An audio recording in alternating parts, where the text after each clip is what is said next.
Hey guys, how's it going? Matt from Foulball Productions here. Thank you so much for joining me today. I hope that you're doing well. I'm doing phenomenally. Thank you so very much. This is the Culture Crime Fighters. We are the culture crime fighting duo. We're gonna fight some culture crime. There's plenty of culture crime to fight. What's that? There's plenty of culture crime to fight. Plenty of culture crime to fight.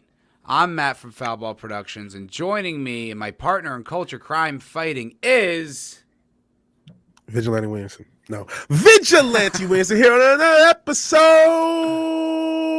of the Culture Crime Fighters. I think it's 46. It is 46. Look at me.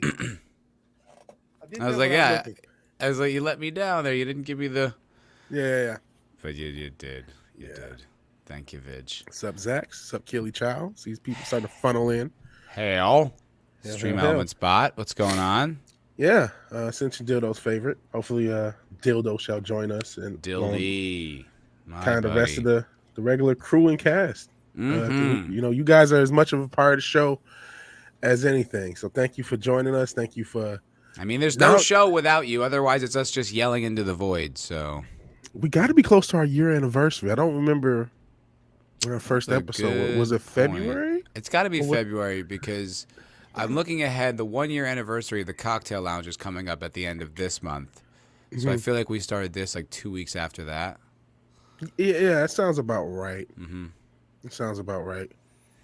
So yeah. We only missed like two, 3 episodes over the year. That's pretty solid. Yeah. So thank you all for joining us this whole journey of culture crime fighting. Hell. It's been fun. Been really, really, really fun. Yeah. It's been great. And the show is developing. We also have additional content after this show ends, which I know will break your heart. It breaks mine. So I understand we're on the same page. So once this show's over, you can go over to the Patreon, the Culture Crime Fighters Patreon, and listen to the Secret Identities episode that uploaded just 10 minutes ago. There you go. This week's episode is called Relationships and Dating Fails. Yes. It's a lot of, especially from my end, the fails. But it's fun. It was fun. It was painful. Sort of cathartic, but mostly painful. Mostly painful. Mostly embarrassing. There was a lot of fails from my end, too. Yeah. We both. There was the date where I spilled that drink on that girl. Yeah. There was the one, remember when I left that girl the voicemail all drunk? Yeah. Ugh. Drunk voicemails are never a good way to go. No good. So if you guys want to hear us debase ourselves for your entertainment, go to the Culture Crime Fighters Secret Identities Patreon. $5 a month gets you 4 episodes. It's about a bottle of water for each episode, and I think they're really, really good. I love them, so check it out. Yeah, actually probably less than a bottle of water with inflation, so there you go. No kidding, with our goddamn economy and our president. Let's go, Brandon. Conservative. Go, Brandon. Whatever. But yeah, man, please check us out. Check us out. We really appreciate it. Some of that is probably bleeding over into this show. Some of the conversational list content. So thank you. What kind of water? Any kind of water, even the cheap water. I mean, I guess you can get those super cheap waters. You can get like 5 or 6 of them. But like most water is like $1.50 to $2. Yeah, for the cost of a mid-priced bottle of water, you can get another episode of this show, and a little more revealing, a little more fun. Hey, Elvis, what's up, buddy? Hey, Elvis. How you doing, pal? Yeah, usually he's there, disbanding the physics of the Expanse during those streams, so I appreciate him showing up here. Yeah, good to see you, bud. I'm doing, I put out a few 1-minute one-ship reviews, Elvis, if you're curious to take a look. They're on my YouTube channel. I'm putting out one a day. They're just those little, there's like, at the Expanse, it's kind of a weird thing they did this year, where like on the X-ray, on the show, which it's the only way you could see it, it's in the bonus content, you like get these one-ship like little vignettes. They're like 4 or 5 minutes long. I didn't even know they existed until someone in the chat told me. I was like, that's pretty stupid if they're that deeply buried. But anyway, they're these little vignettes, so I decided to review them and put them out like, little shots. So check them out if you guys are interested. Yeah, check them Yeah, out. The check 'em shorts, as we joke with Brightest Day, whose channel has kind of grown with shorts. It's Mm-hmm. always about those shorts. So yeah, please check it out. A lot of people are Indeed. excited about The Expanse, even though it's the last season. I can just tell because the algorithm shows me other what fits into The Expanse that's gone. But no, I see when I click on your stuff, I see other videos of The Expanse and other people who seem to be happy about it. So that's always a good thing. Yeah, I mean, I like it. Elvis doesn't, but I Ah. enjoy it. I think it's good. Yeah, I think it's lovely. Yeah. So, how are you doing, Vig? I'm doing good. I just tweeted out the Culture Crime Fires. I need to do more of that. I am like a social media retard, and I Oh do my like so God. little on social media. So I need to do better, as they say. Yeah, I really need to do better with that stuff too. It's like you have 6 jobs. You know what I mean? It's like, Yeah, your talent, your production, your marketing, your everything. gotta wear every hat. Yes, indeed, indeed. Well, we can get into some culture crime fighting. I think there's some asses that need to be kicked. I do too. Do you want to start with the reboot? Yeah, I do want to start with this Honeymooners thing. So shout out to I had first heard of it from 24/7 Fusion. He did a video on it, and the first thing I said, this has to be money laundering because nobody. Who among you in the chat now, or anyone watching this playback, said, you know what I really want to see right now in 2020? I want a reboot of the Honeymooners at all, let alone one with a feminist edge. I want a feminist focused reboot of the Honeymooners. Yeah, she's going to be telling him to go to the moon. Ha ha. But And she's going to have sass. The original was actually fairly feminist because like Alice didn't take any shit. Yeah, that was kind of the point of the show. Yeah, he was the clown. Thing. Yeah. She made fun of him. I mean, he would threaten violence, but other than that, I mean, it was like she never took him seriously, and she always what was it like? There's a line where he goes, "I'm the king, Alice. I'm the king, and you're nothing." And she goes, "That's right, Ralph. You're the king of nothing." You know what I mean? She never took it lying down. Yeah, that was the whole point. It was the inspiration for. Honestly, when you really look at it, Honeymooners was the inspiration for a lot of shows that will follow. Every single sitcom ever. Yeah, basically. I mean, when you think of like anything from the King of Queens to Married with Children to the Simpsons to the Flintstones, so, you know what I mean. So it had a huge wide net of influence. Yeah. I mean, it is still the model of like every major sitcom ever. It's like a fat kind of idiot husband and like a sassy wife. Yeah, it was kind of a templating of sitcoms. Yeah, but I wouldn't have wanted a straight shot for shot remake of the fucking Honeymooners. I wouldn't have wanted a modern remake, and I don't want a feminist remake. Nobody wants a feminist remake. Nobody wants a feminist remake of anything at all. So my thought is, nobody. I mean, Jesus, activists in Hollywood. That's all they want. They don't really want it. They just want the clout. They just want the attention. The girls really want it. Like the women that I knew in Hollywood, they are all about this stuff. They are. It permeates every single thing they do, say, think. It's like a mental plague. Then why don't they watch? Because no one watches any of it. Oh, right. Well, yeah. I mean, that's going a little too far.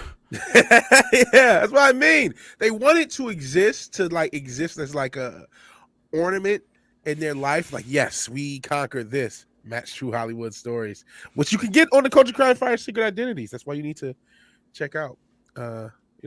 Extra plug for the Patreon. But yeah, they don't really want it. They just want it to exist. Like, yeah, women are great, and that fucking sexist show, we just like remade it. It's like, okay. I mean, it's funny because you talked about how you've talked to some of the woke people who really believe it.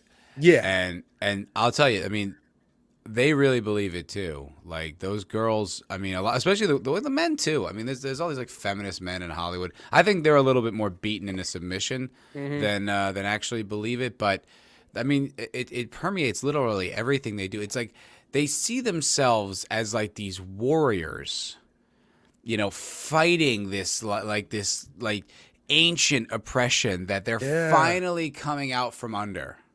I Yeah, mean, yeah, yeah. the self-righteousness is unreal.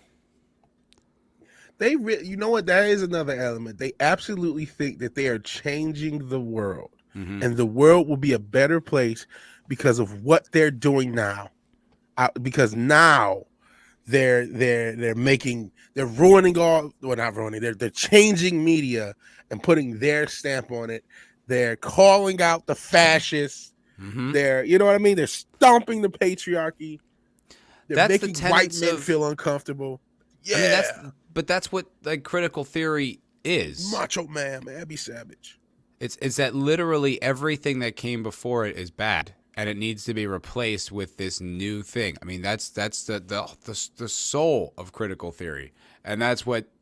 I mean, that's what they've all been, like indoctrinated into believing, and so that therefore they go out into every part of the world, and especially Hollywood. It's ripe for that kind of mentality. I mean, it's everywhere. It really does feel like living like in a communist state where like you can't speak ill of like the government. You know what I mean? Like you Yeah. just feel like you're kind of always like looking over your shoulder a little bit here and there. Like it's like if you even have a different opinion, and I don't mean like Tucker Carlson, I mean literally just questioning like, wait, hold on. So like, what do you believe about this? Like, I remember like having a conversation with this girl, and it was some ridiculous feminist thing, it was ridiculous. And I was just trying to, instead of like going after her, I was just trying to have like a frank conversation. Just so wait, so like that point of view, like doesn't that do blah, blah? And she goes, looking at him mansplaining to me, and I was just like, well, so agree or shut up. That's like the whole worldview here. That's what I have to do to live here is agree or shut up. Like, ugh, God. So you should have said, "Well, I'm Latinx, you bigot," and tossed her for a loop. And she's like, "Oh shit, what do I do now?" I don't know. Because they can't when they can't answer, they have to have like different ways of defeating you that don't require being right. Actually, Right. No. and so if you're mansplaining, that's the answer. Correct. I mean, the initial supposition, the baseline is that they are right no matter what. Absolutely. That doesn't get questioned. That doesn't come into play. They're correct. They know that. So any arguments are just, distractions. Like I'm reading this book, like I said, Cynical Theories by James Lindsay. Mm-hmm. And it really does say, like, if you read it, you're like, oh my God, it makes perfect sense, because even in their own philosophy, it's like disagreements are not like entertained. Like you're not supposed to platform. That's why they say you can't platform people. You can't have critical conversations that question the ideas, because that's against the tenets. So it really is a overall conformist point of view. It's really it's kind of scary. Yeah, it sounds very cult-like. It sounds very is. Jim Jones, very Kool-Aid drinking, Heaven's Gate, everyone wears the same Nikes to death. Like that's very don't question anything. Like that's like very it's funny. They're the ones that hate fascists, yet they've been able to subversively install fascism in their own minds, really. They've You know what I mean? 100% done it. And That's crazy. They did it really deftly by exploiting liberal sensibilities, Mm-hmm. so that people initially think, oh, well, I mean, obviously I'm not for racism, so I'm for this point of view. And then when it gets I'm so out of hand, anti-racist. yeah. But then when you see how far it gets out of hand, like by that point, it's too late. Like it's a great book, and it comes at it from. I think that's why like James Lindsay, I think Sam Harris and Brett Weinstein, these guys who are trying to fight to get the word liberal back. Mm-hmm. Because they are traditional liberals, and because they're academics, they see what the difference. Like they see the departure, like they see where the woke stuff went, and like where traditional liberal stuff exists. Mm-hmm. And so I think that's why they're still trying to fight to have that, because they believe in it. They don't believe in racism, they don't believe in sexism. Like they still hold those ideals strong, but that this offshoot is so corrupted that they want to focus on that. Like that's where they're coming from. That's pretty interesting. It is interesting. I think that unfortunately for them, I think they've already lost. I think as far because I think liberal has already been. It's like hip hop, right? I can have whatever vision of hip hop I think it and think it's Jay Dilla and MF Doom, but it's not. It's a bunch of people with auto tune singing about eating ass. That's hip hop, and I just got to deal with it. And there's no way I can change it, and I have to deal with, regardless of what it was supposed to be or what I think of it as. It is what it is now. So unfortunately, if their goal is to get liberal back and get classical liberal, because classical liberal on the modern sensibilities is all right. Like they'll never win that battle. Well, they may educate people, but that battle will never ultimately not be won, unfortunately. Yeah, I wonder though, because like, is it like a war of attrition though? Like, do you just have to outlast these people? Maybe. You know what I mean? Like, there's that angle too. Like, this is a relatively new concept. You know what I mean? It just started in the '60s, so it's not like ancient. It's not like it's been around forever. Like, it's this nefarious mentality that came out like all this critical theory stuff came around in the 60s and then just sort of evolved and really took hold, like started to catch like the critical race theory, the critical feminist theory, all that stuff took hold, like really took off in the 80s. So it's still a relatively new worldview. Well, so I wonder if their mentality is to just outlast it and stay true to their principles, and then that'll lose steam and they'll like remain, I don't know, victorious. I don't know. Well, here's the thing. This is why I don't think that'll happen. Zach's just talked about he almost got banned from a subreddit for threatening that pushing a matriarchy where women are allowed to kill men is poor marketing. So he makes it like an obvious point. What an outrageous statement, Zach's. And Reddit, which is already installed and already a part of the plan, you can't do it. This platform itself, which is probably the closest thing to free speech that we have, and all we do is complain about how oppressive and how much they suppress us. So they already have so many institutions. They already they've been in academia for so long. They've been in academia since we were younger. You know what I mean? Oh, yeah. And now they have generations upon generations. They're in a third or fourth generation. Like I said, they've been around since the 80s. They're the third, fourth generation of people thinking this way. So like to them, it's life. And they already have institutions on their side. So I don't see this fading away anytime soon. No, I don't either. I was just like kind of like wondering from their point of view what their goal is. I'm certainly not educated enough to know what I just know that this is bullshit.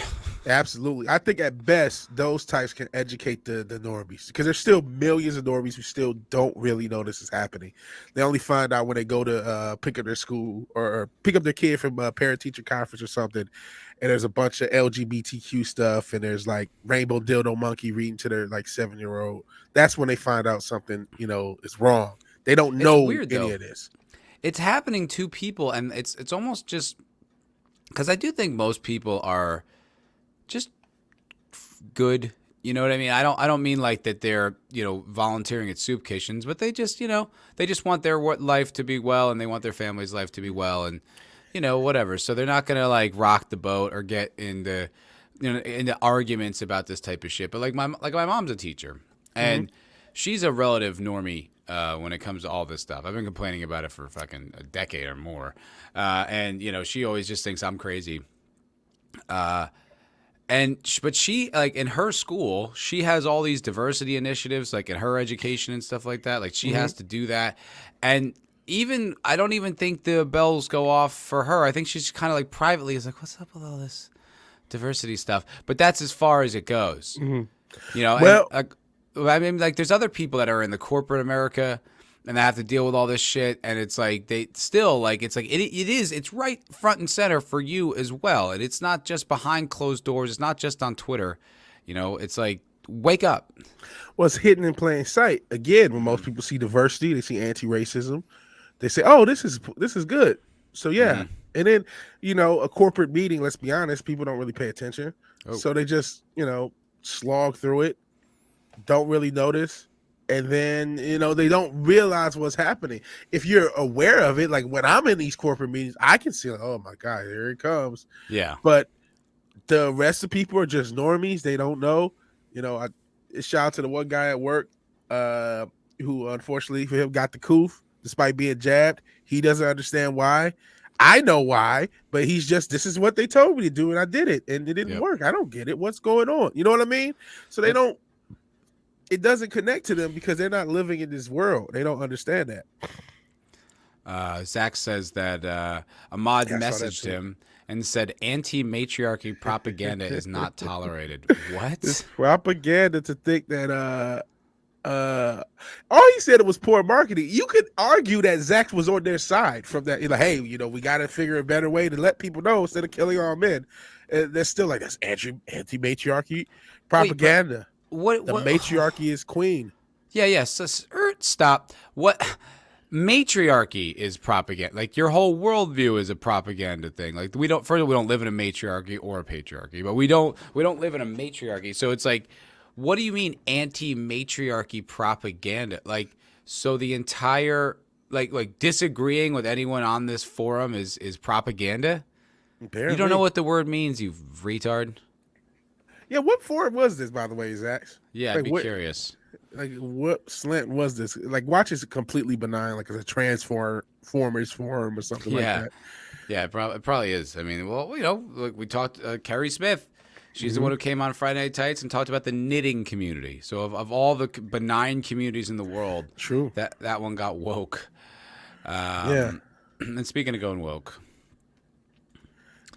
we got Blackish producer and Damon Wayans Yep. Jr. That's where we heading started. up feminist reboot of the Honeymooners.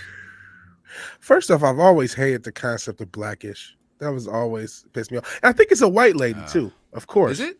I'm 90% sure of. I remember 24's video correctly because there was a Really? white lady, Well, a black lady, and Damon Wayans Jr. Unless it. So yeah, but I just Blackish and Mixedish. It was just like insecure not. black people to show.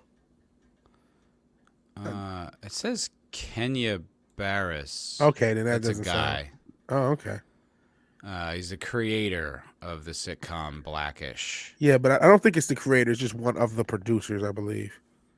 I also don't like this show because it's any clip I've ever seen. It's just like this, like gross, like echo chamber where like these activists get to sound off, and then like the white characters just have to listen, and it's just like, like this is this comedy where you just like yell at your opinions at people. Like, oh god. Yeah, it was. I never liked the concept. Like, what the fuck does that mean? I think the thing that pisses me off the most with liberalism, and unfortunately, the Twitter's gone, but it's this because Cosmic Fusion showed me this Twitter of this black guy talking about liking classical music more than trap, and some goofy white guy says, "Oh, well, you're perpetuating white supremacy by not liking trap music," and it's like, okay. Wow. These liberal white people are completely white supremacists, and with no exaggeration, because they feel black people deserve and are supposed to be in these certain spaces that they are. And anytime they try to get out of them, that's when it's like they literally box black people into these spaces. That's why I don't like seeing something like Blackish, because it's just like, so you saying anyone who's successful is losing their black card? Is that what you're trying to imply? Fucking ABC, go eat a bag of dicks. It's such a Fuck weird off. thing too, because it's been like that for a while. Like I remember watching, I think it was I Love the '80s. Mm-hmm. Remember that VH1 show? Yeah. I used to love the show.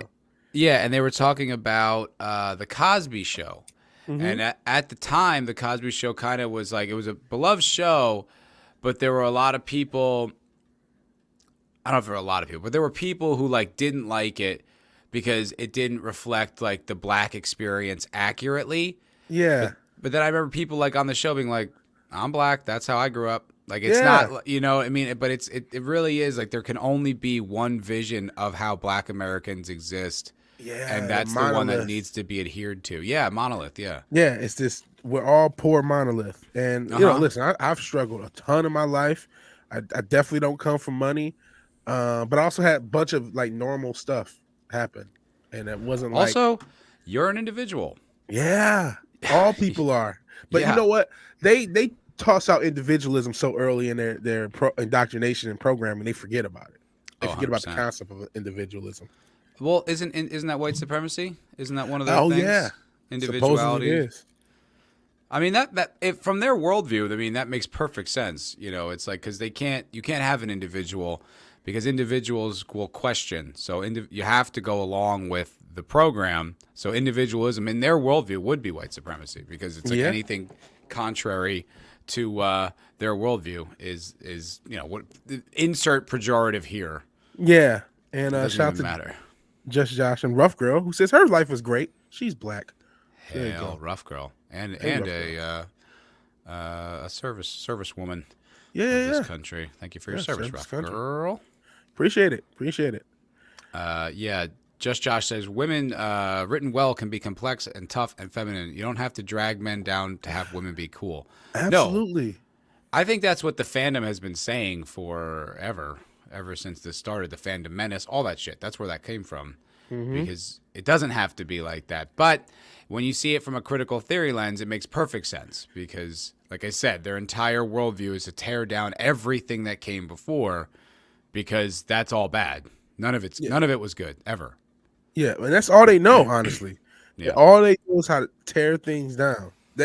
That's everything they do. Even outside of the gender thing, I was talking about with the Superman thing. They had to tear down Superman. They never write a story about building up, a black character or anything like that. Like, no, let's fuck Superman in the ass with a red hot poker. That'll improve black people's lives some way, somehow. It's like, no, it won't. It's mean and it's tear down a really great character for no fucking reason.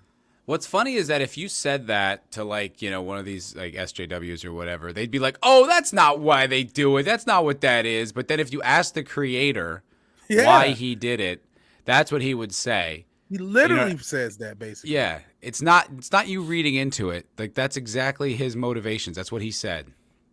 Yeah. Anyway, let's read some of this article. Yeah. Okay. Some are going to say "pow to the moon," Alice, at this.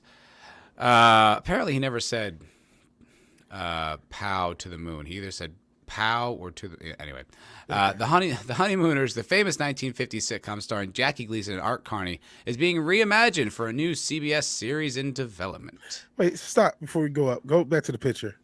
That one. It looks like Draco was in the Honeymooners, just from this angle. Does. Yeah, he does look like Ed Norton. Yeah. Oh man, that's Draco's funny. a time traveler confirmed. Yep, he's a vampire. There you go. Producer for ABC sitcoms Blackish and Mixedish. What's Mixedish? Is that it was a spinoff from Blackish. How'd that do? I don't remember because I never saw it. Heard about episode. it. Yeah. Well, I've never actually seen an episode of Blackish either. Yeah, me neither. I saw one at a barbershop, and I was not impressed. Wait, you know who's in it? Is Zach from Saved by the Bell. Really? Mark Paul Gosselaar's in it. Well, it's good to see he's still working, I guess. Okay. Lindsay Shockley is a white girl. Yeah. And she'll tell black people how to behave. Mixedish. She'll tell black people how to behave and think. She has her finger on the button with the blacks. I mean, I have no idea what the story of this is. It probably is just a bland, or it could be benign. I don't know. I've never seen it. I can't imagine it is. If it's on CBS, it's got to be packed with agenda. But anyway.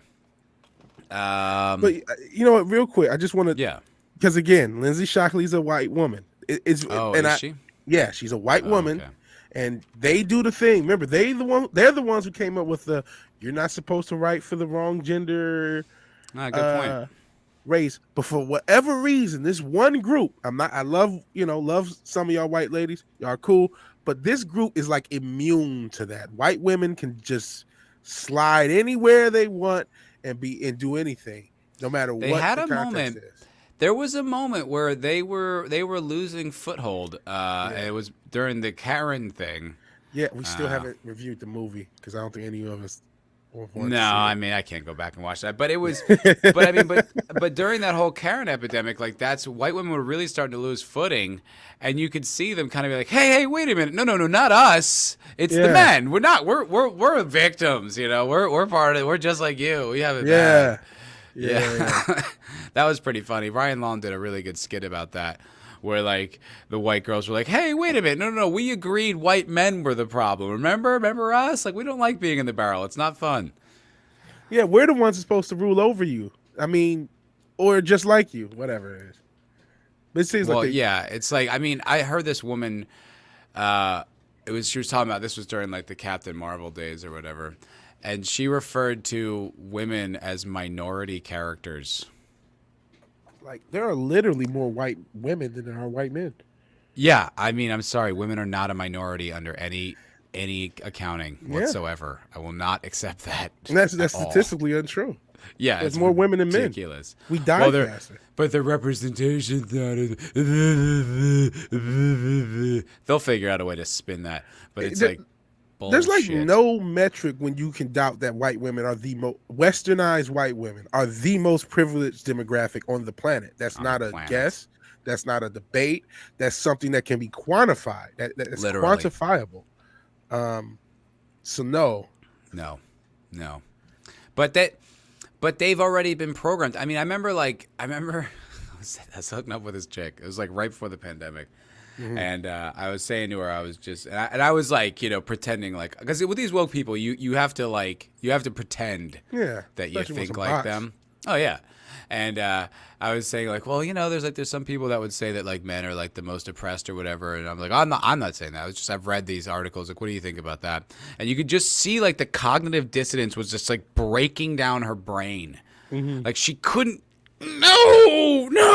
It was like this internal war. Like couldn't possibly conceive of that. She'd been so deeply strongly indoctrinated. Okay, deeply impacted. We get it, Matt. You had fun. But no, yeah, they can't comprehend something like that. No, they can't comprehend. Can't even entertain it. No. Literally can't entertain the idea. No, they can't. It's amazing. Women are oppressed. Yeah, Elvis brings up a great point, which is one of the quantifiable statistics. There's more men than women because traditionally men are dying more in wars on the jobs. Also, suicide, drug addiction, like drug overdoses. Yeah, it's like the numbers are staggeringly heart attacks, staggeringly in the favor of women having much better lives. Yeah, there's a reason their life expectancy is higher. Jesus, it's not just and saying that before the feminists say, "Oh, well, about this." Listen. Everybody in this life gets fucked. No one leaves a virgin. I get it. So I'm not trying to say that just because you're a white woman that you just get like a Brinks truck just backs up. But there's a tendency, if we're going to use these same methods of analyzing different demographics, there's no way when you talk about the college education, the amount of money that is controlled by this group, and the quality of life they enjoy relative to every other group, that you could say that white women are not privileged. And it's okay, because if I have a fucking daughter, I want her to live privileged. You know what I mean? I want people to be privileged. I want people to have money. I want people to be happy. But miss me with this bullshit. Yeah, it's crazy. It's also like it's also just a tendency for society to protect women. Like there's like an instinct. It's so powerful. Like I remember because I took a gender studies course in college, and I naively thought this was just going to, we're just going to discuss these things. We're going to, see how men and women are different. No, I didn't realize it was white men are the devil, and you're bad. You're basically born evil. But so I ended up doing like a report on the gender disparities, like in favor of like men being on the low, like the short end of the stick. And bro, back then, by the way, it was really hard to find any kind of information on that, and it only came from very angry sources. So I kind of had to like look at like, all right, like I'm not trying to fucking subjugate all women. I just like wanted to have a different point of view. But one of the statistics I uncovered, dude, and this was in New York City, the number of homeless men to women, 10-1. Yeah, it's like that everywhere. 10-1. You can't have that statistic alone. Yeah, it's insane. And the reason is there are no men's shelters. There are no shelters for homeless men at all. There are tons of shelters for women, and that's not to say that homeless women aren't going through it. I don't think that's true. I think what you're talking about are the abuse shelters. No, in general, there are very few. Like when I say no, I'm exaggerating. Oh, But there okay. are much less when you're talking about shelters, regardless of what city you're talking about. There's way more beds available for women than there are men. No, rough Dramatically girl. amount. Sorry, rough girl. I'm not saying not all women are protected. That's not what I'm saying. I'm saying there's a tendency for society to want to protect women. I'm not Yeah. saying that all women are protected. Of course, women have terrible things. Terrible things happen to everybody. I'm not. Yeah. I'm not discriminating in that regard. I'm just saying, as a society, we have more of an instinct to protect women, and that's a natural one because we need women to keep the society going. Like, Yeah. you know, the just natural biology. One man can impregnate 10 women, but only one woman can only carry one baby at a time. So if Yeah. we have to replenish our numbers, we need a lot of women. Yeah, women are inherently, in a way, women are more important because we need them to carry on the species, so to speak. Toxic Man Flu. Hell, Throwing Toxic a Man $5 super chat. Thank you, brother. Saying, I'm listening to Matt discuss his relationship in quotes, shortcomings on Patreon. Hail. Thank you very much for listening to the Culture Crime Fighters Patreon. Subscribe. It's really fun. Join the Crime Squad. And miss the Blice stream. What is that? I don't know what that word is, but yeah, he missed the stream notification. Yeah. Holy dicks up Balzac, man. Thank you very much, Toxic Man Flu. I appreciate the super chat, my dude, and I appreciate the Patreon support. Thank you very much. Rough Girl does have a point here. There is a lot more resources for women with children than not, because there's a lot of, and that can be a double-edged sword in and of its own right, but there definitely are a lot of resources for women with children. Mm-hmm. But in general, if you look and Which see how there many, should be, by the way. I'm not saying that's a bad thing. But if you look at the homeless, that's one statistic. And there are homeless women. I'm not saying they're not. And like I said earlier, nobody leaves life a virgin. We all get fucked. This is a shitty planet. But I was, I'm just talking about this. What really started me is a tendency for white women to be the ones in every group's ear, whether it's, Black, LGBTQ, all these groups that liberals tend to champion and use as shields. There's a white girl behind it. And yes. White girls, and specifically when you talk about wealth, you talk about any statistic you want to bring up, not any, I'm sure there's some, so before you jump in, but a lot of the statistics that you would use as indicator of quality of life, they have a tendency to be higher than most other groups. So that was where I started from. It's not saying there aren't homeless white women right now who are fucking struggling.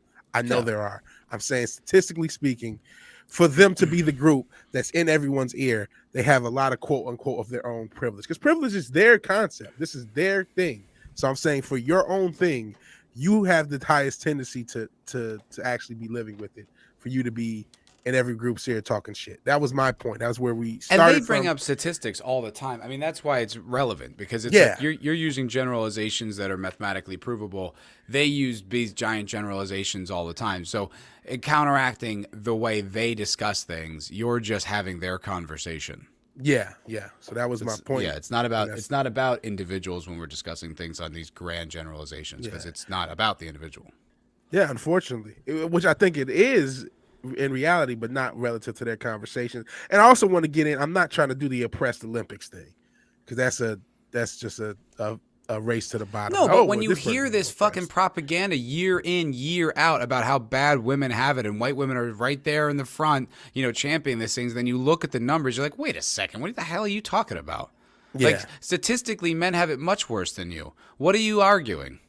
Yeah, that's kind of where my point is. Yeah. Anyway, back to the Honeymooners. All righty. Lindsay Shockley is writing a pilot produced by actor Damon Wayans Jr., and his producing partner at Two Shakes Entertainment, Cameron Tarlow. I don't know who that is, reports Deadline. The reboot is being described as a feminist spin where new couple Ruth and Alex are bickering co-heads of the household. Well, thank God for that. That's progress. Never happened in the sitcom either. Wait, Ruth and her ex-husband? Oh, no, sorry. Ruth and her husband, Alex, are determined to have a marriage where they are true equals in every way. Ugh, God, that's always what women find appealing.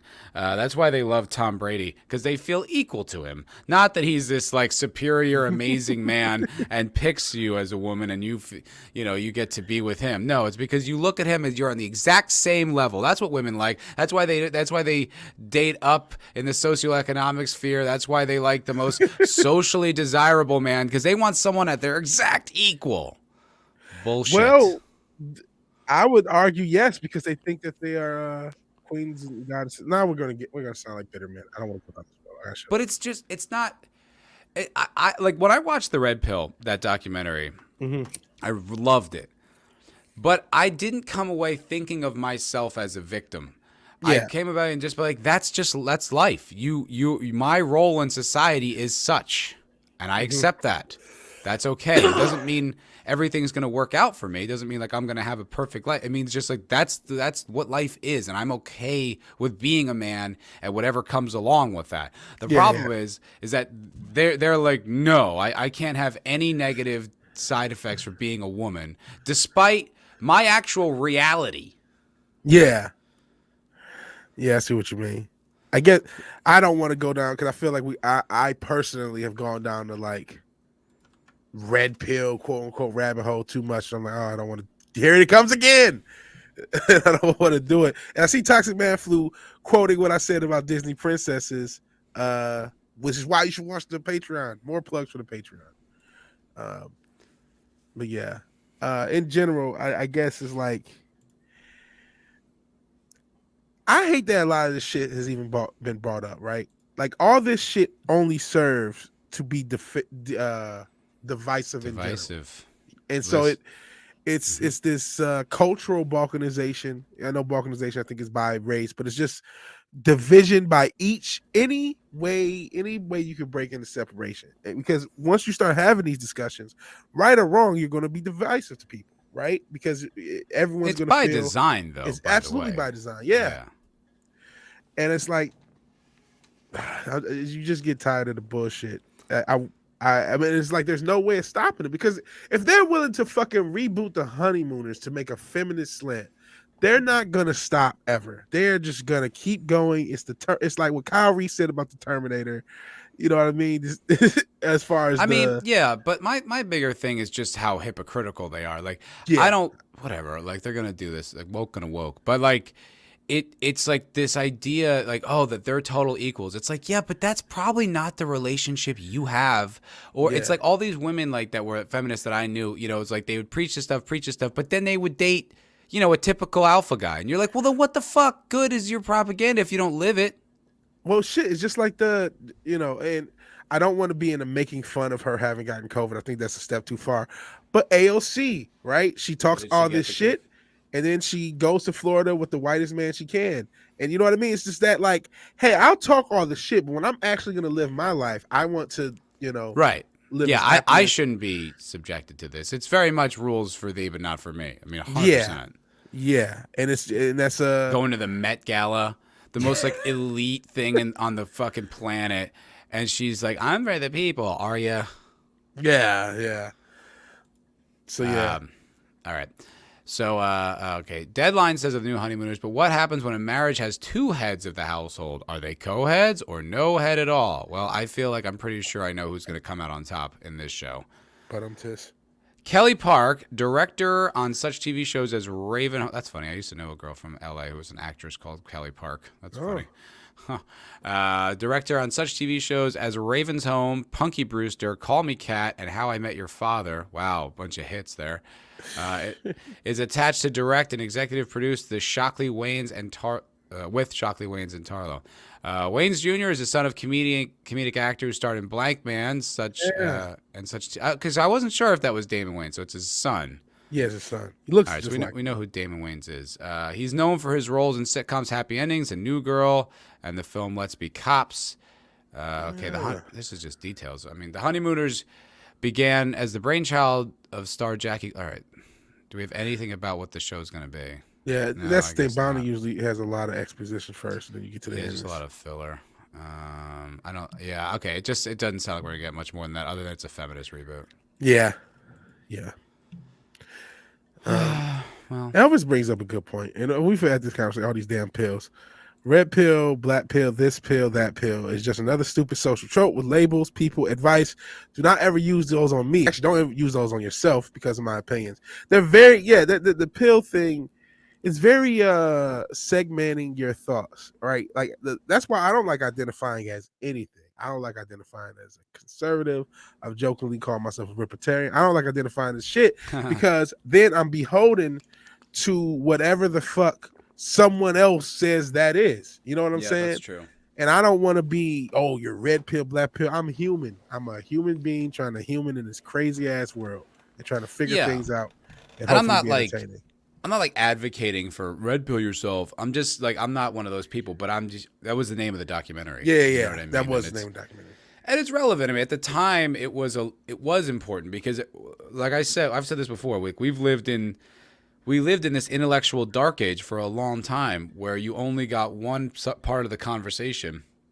And then until things like the red pill or Jordan Peterson or Brett Weinstein, like Rogan, these people who finally like spoke up and were articulate and knew exactly what they were saying and why, we only really had like one side of the conversation, and then like the conservatives, and basically, unless you already agree with them, it's like a meaningless contribution. It's like there's no objectivity. There's no like, oh, maybe this, maybe that. It's just, no, God, shut up. So it's like we didn't have any kind of complex conversations. So the red pill movement, if you will, was important at the time. Yeah. I've pills are bad. Pills are bad. Okay. I've talked about some of the issues with the red pill movement over a year ago on my channel. I got a lot of shit for it at the time. Yes, it's been some time because I did a video on my issues with MGTOW, despite everyone kind of joking that I am one, which I kind of joke too. But like you kind of are a little bit. I kind of am. But again, I don't identify as one because I'm not going to go into the He-Man woman hating part of it. That's a step too far. I joke, but I love ladies. I love these hoes.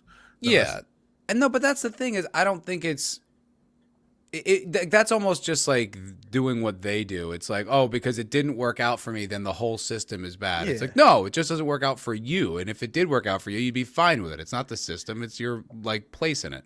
Yeah. You know, like. That's like, I always felt like in high school or whatever, like, the whole popularity thing and this, that, and the other was like, well, I don't want to tear this whole system down. I just wish I was at the top of it. Yeah. Yeah. Yeah. I hate it. I just didn't want to. Like, I don't want to do this. No, me too. But I'm just saying, like I wasn't like, oh, well, this system's unjust because I didn't win out. It's like, no. They have their own set of values. I just don't have enough of the qualities that they would prize as to put someone at the top of it. Yeah. It's not the system's fault. My high school experience was different because, like, I've definitely felt, because I went to, like, a rural kind of more Caucasian high school, and it was, like, the hierarchy thing was not as strong when I went to a black high school because everyone is just doing their own thing. And because it's Detroit, not everybody is even directly connected to each other. People could be moving wherever the fuck they are. So that hierarchy, it was always a shock when you saw somebody in school out in public. But when I lived in a small town, then it was like, oh, there is a hierarchy in school and it's really reinforced. So I don't know if it was the small town relevance to the big city or what, but that's was like two different experiences. It was more like, it was not like college. I didn't go to college, but it was just like, yeah, there's the one kid who was really popular and went to U of M because of football and everyone knew who he was. And there's a few kids like that, but there wasn't like, these are the cool kids and these are the less cool kids. Like that was not the way it was. Maybe it's just the white people's natural instinct to organize society and like put people in classes. Maybe. I don't know. There it is. Patriarchy confirmed. Yeah, I don't know. White patriarchy. And GMC says I'm a centrist. I lean a little right, but I mean, not sitting on the fence. I think there's a lot wrong with the fact that you only have two sides is inherently fucked up. That's an inherent dealing with the false premise concept. And actually, I'm a conspiracy theorist, so yeah, we're not gonna go there. For sure. That's true. That's but 100%. I don't think that shit needs to be static. Like, are Yeah. you gonna? I don't think you need to be a conservative your whole life or a liberal your whole life. It's kind of like, when is the most appropriate mindset? Right now, I think it's more important to like lean right, because I think that that's like what needs to be right now. I think that's a more important voice that needs to be kind of out there because of Yeah. how sweeping this like critical theory stuff is. So I think we need some right wing pushback, but that doesn't mean to say that under the Bush administration we needed more right wing stuff. I would say no, we definitely need more left wing stuff because we're just fucking bombing the world. God damn it, we need to stop Yeah. that shit. So it's like it's a balance. Things ebb and flow with time. It doesn't need to be one or the other. Right now I lean right, but that's not necessarily always going to be the case, and it always hasn't been the case. So Yeah. I don't need to be pigeonholed into, oh, that's how you always need to think this way. No, I don't. Yeah. Yeah. And shout out to everyone. I see a few new faces sliding in. Captain Malak Hell, and Spock. I think Brightest Day was here I earlier. think, Sorry if I wait, didn't Captain, he always just changes Captain and then something in the middle, Spock. It's the same guy. Yeah, the Sean Connery versus Applesauce. A few people showing up. Hail to everybody. Thanks for hanging with us. And Elvis says, Matt labeled me as black-pilled because I criticized the collapse of the Expanse world, which has been carefully built during earlier seasons. I believe in second chances, so do not do that ever again. All right, sorry, Oh, Elvis. yeah. Hey, don't fuck with him. Apologies. I apologize. Yeah, so, all right. Then we also had a few other stories. We can go away from woke for a little while if you want to Yeah, just let's have like go. a fun. Let's take a break away from the woke world. Okay. Let's take a break. Add some of the secret identity sauce that Toxic Man Flu was telling you about into the normal show. Uh-oh. CIA's going after us. No, I just had to cough and I clicked Exposing the button. truth. You don't have to lie about the CIA, Matt. What's that? I said you don't have to lie about the CIA, Matt. Coming for us. Obviously. Yeah. So, okay. So I was listening back on our episode last week. Remember we did like a little DiCaprio break? Yeah. Yeah, Dude, yeah. this is a weird one. Do you want to see DiCaprio's dad? Sure. I want to see who's. I just saw like no, I know you're kidding, Elvis. I know, buddy.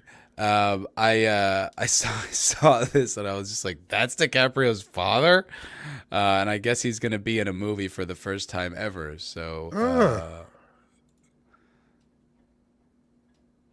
Whoa, what? I know, right? I was like, what? You just wouldn't imagine that's his dad. It looks like Scorsese's brother. It kind of does. Not to get conspiracy theory about that.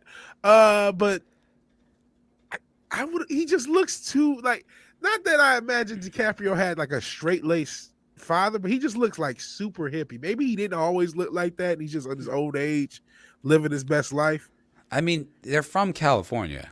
Yeah, but still, like, that's like DiCaprio is considered one of the most like handsome men like in history. You know what I mean? Like, and that's just not the person I would have thought sired DiCaprio. Well, that's not necessarily him when he was young. You know. Yeah, now he has the like, crazy. He looks like an old rock star. That's what he actually looks like. He does look like an old rock star. Yeah, he really does. Like, what did he used to do? Was he one of those like roadie type guys, or like? Because he just looks like he's been on the road. He has some story. Honestly, though, one thing I will say, he looked like he slayed some puss back in the '70s. Like he just looks like he has a swag to him. Like, he doesn't give a fuck. Just, like, I don't give a fuck swag. His name is George DiCaprio. George. Oh, wow. He's actually known for his work in the realm of underground comics. Really? Uh-huh. It's a small press or self-published comic books. Huh. How about that? Pretty interesting. You think DiCaprio's a comic book nerd? Wouldn't that be crazy? He might be. That'd He's be never done any comic book movies, though. No.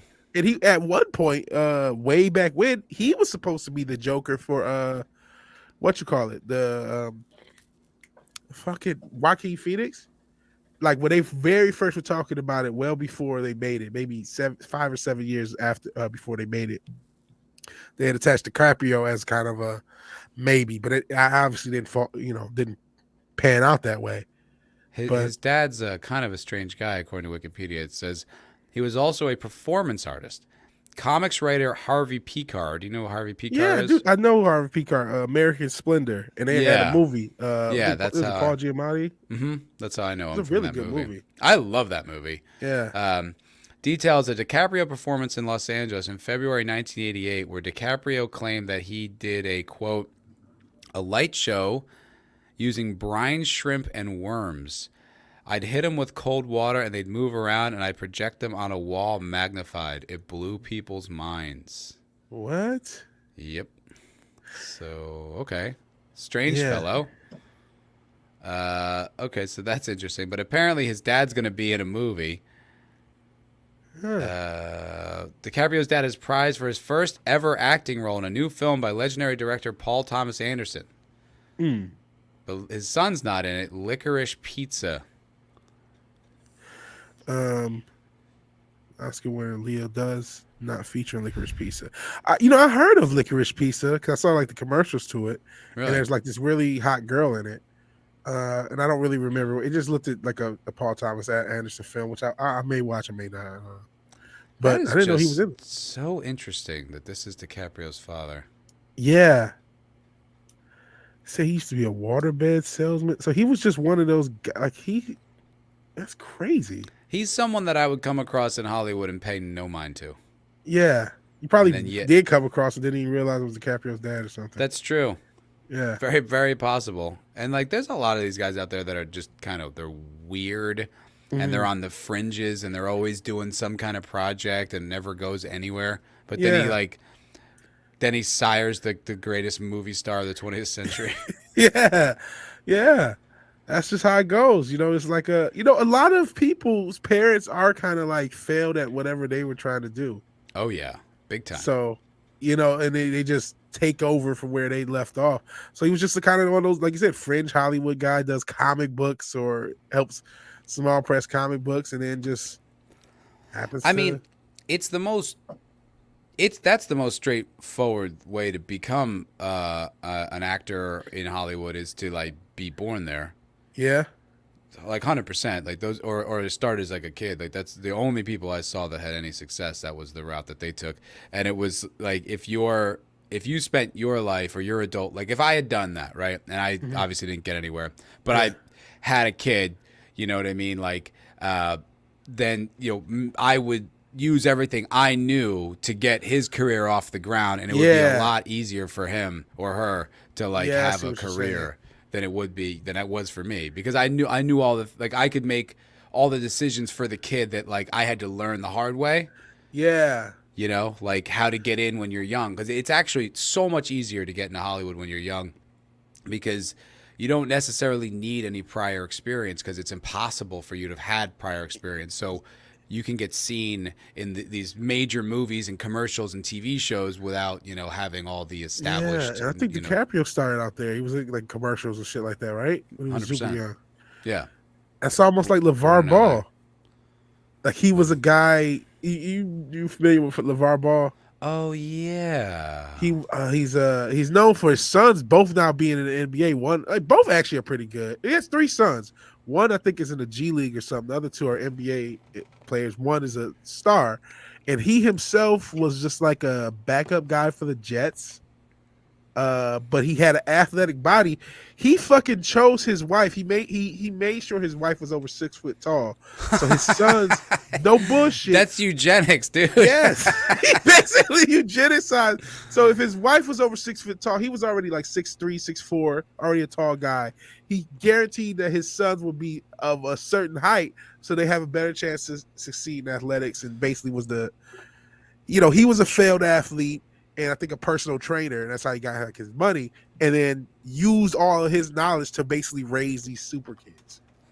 That's actually pretty interesting that you say that, because my buddy Pascal, who was kind of like my sort of a YouTube mentor when I first started, he interviewed LeVar Ball. Oh, really? Yeah, he actually stayed at my apartment because his sister, lived there or whatever, and that's how I met him. And so he stayed there so he could go interview LeVar Ball. And if any of y'all are interested in checking it out, I just put the link in the chat so y'all can watch his interview if you want. Yeah, it was about 40,000 views, but it was a little over a year ago that he did it. Oh, pretty cool. Yeah. All right, check it out. I like LeVar. Yeah. I like LeVar Ball. He gets a lot of shit, but I think he's a fun guy. He's a smart guy. He's able to use the media to his advantage, and he's not afraid of being outlandish. He's even though I think they had beef, he's a lot like Trump in his use of the media and his use of making controversy work for him. And I gotta respect his I respect LeVar's hustle. Yeah, I don't really know much about him. I mean, I think the first time I heard about him was when Pascal went to interview him. So Yeah. like, oh, and I think maybe I'd heard of him. But Yeah, I didn't really, yeah. You know. Yeah, if you're not familiar with his story, I would say look at it. It's interesting stuff. There's people who hate him, people who love him, and I'm close to the love him side. So yeah, I'm not always sitting on fences. I like LeVar. It's a pro LeVar Ball channel. So. Yeah, very much so. No, Toxic, don't leave us, please. No. We need you. We love you, buddy. I found this. I don't know. Let me look through some articles, see if there's anything worth checking out. We also, we had the Chuck Dixon thing. We're trying to stay away from woke for a little while. Yeah, because I mean, I know I get tired of it. I've complained about it. I don't want to be woke stuff bad to go off to Trump. I don't want blue-haired land whales to be my Donald Trump. Like to my CNN. I don't want to just like. Because I hate the idea of letting people live rent-free in my head and that being like the standard way of doing this YouTube thing. I can't let it be. It can't be the case. And that's what sometimes it becomes. It becomes like, oh, well, they're doing this, they're doing that. And it's like they get so much space in your mind. It's like, that's not, I get we do have to fight this thing, but there's got to be a way of fighting it that's not letting them control the entire narrative. It only being a reaction to their control of that narrative. It also doesn't have to be all we do. Yeah, and that's even better. You know what I mean? Like we can touch on it and just not let it control us. Yeah, not let it dominate exactly everything we talk about, because it's like I get annoyed like listening to myself sound off. And you get repetitive, and it's just like, all right, whatever. It's fun to tease them, but yeah. So yeah. So I did find something that's kind of interesting. So, you know who Stephen Graham, the actor, is? I feel like I would know him if I saw him, but I don't know him offhand. He was what's his name? Tommy from Snatch. Okay. Remember him? I do remember Snatch. He's a pretty famous actor, but apparently his new movie is all done in one shot. And legitimately this time, not like one of those things where like they edit it to make it look like it was one shot. Like they literally shot the entire movie in one take. Oh, wow. Yeah. Stephen Graham's new movie was filmed in one shot. It's just been released, and viewers are shocked to learn it was filmed in just one shot. You can watch the trailer below. I have it pulled up on another screen so you can watch it. The This Is England star, that's actually a pretty good movie. He plays like a British, like a white nationalist in England. Oh, really? Yeah. Shit. Yeah, it's pretty good. It's a pretty good movie. Check it out. Yeah, and they kind of like, there's like 12-year-old, 13-year-old kid kind of gets like caught up with them because like his father is fighting in the Falkland Islands and just kind of like gets, and I think he died and he got kind of pissed off. So they sort of like, indoctrinate the kid, and it's pretty dark. It's a pretty good movie. Sheesh. Yeah. Plays a head chef pushed to his limits as he works the last Friday before Christmas, the busiest night of the year. Graham's central character is already battling debts, addiction, and an imploding personal life when health and safety services unexpectedly show up for an inspection. Oof. I just knowing the restaurant world, that sounds awful. While films such as 1917 have the appearance of a single take but disguised cuts with clever camera work, Boiling Point was actually filmed as one unbroken shot. Jesus. Dude, that's fucking That crazy. seems impossible. Like, that seems... But I guess with the premise, it allows for... But you have to be an improv genius. Godzillionaire says Alec Baldwin's last movie was filmed in one shot, too. God damn it. Yeah, that's pretty dark. I don't know how soon it is, but that was pretty dark. It's pretty dark. But I'm still reacting for that. Was he Al Capone in Boardwalk Empire? He looks like a totally different guy from there. Yeah. Oh, God, yeah, he sure was. Now I'm looking at him. Yep. He was pretty good. Yeah, he's a great actor. I He really was like Stephen really good Graham. at Boardwalk Empire, honestly. Yeah, he was in See, I The do. Irishman too. He's a good actor. Okay, yeah, okay. I think I do know. He looks a lot different than he did back then. He had a little because he did a few movies in the era. But anyways, you got to be an improv fucking genius because like there's no way whatever the fuck the script is going to go off 100% perfect. And somebody's like, so if you do a movie in one shot, what happens if somebody fucks up like 40 minutes in and it's an unmistakable fuck up? You got to restart the whole shot, the whole movie. Probably. Yeah, I mean, Oh, there was a Russian film where they did this exact same thing, and I think they managed to do it in 3 takes. And it was, I mean, from an actor's point of view, it's a challenge, no doubt, but it's not that dissimilar from doing a theater performance. yeah, that's true. You That know what I is mean? true. It's like, That's you know, true. I don't think I ever did a 90-minute play or anything that long, but you know, it's like you rehearse it and rehearse it and rehearse it, and you know your stuff, you know your stuff really well. But I imagine they just probably rehearsed it like 1,000 Yeah. times, you know, like just dry to get it down. The, as a CIA gets a Foulball for coughing. No, the Uh-huh. theater analogy is a great one because you're right. Because actors do theater. Did you ever do theater? You ever do Broadway, off Broadway? No, nothing Nah. like significant, but I did Nah. it. You know what I mean? Just like Ah. little plays and shit like that. But it's like, I mean, yeah, you have to memorize, you know, however long the play is, and it's like you have to know all your True. stuff inside and out, upside down. And in the British acting pedigree, Yeah. it's theater is the center of it all. Like the backbone is Shakespeare. So it's not like That's that. true. Yeah, Very it's true. not from an actor's All point of them view. are theater trained. Everyone out of Britain is theater trained. That's like Yeah. their thing. That's their thing, and so it's like it's not that. Like I said, it's not that dissimilar from a But from a still, theater thing.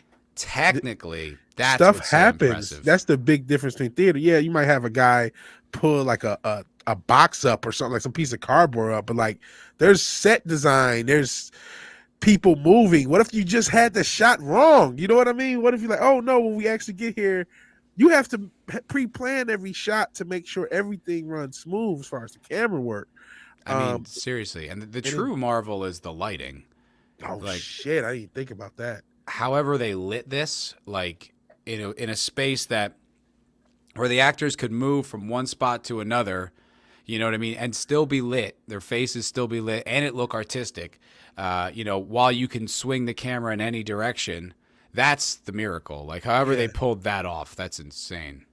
Yeah, Godzilla brings up a good point I thought of. Being set of a commercial in a commercial kitchen seems like a good setting for improving random chaos. You drop something, getting flustered, it's out of place. So yeah, you could just roll with it. Anything That's a that great happens. point.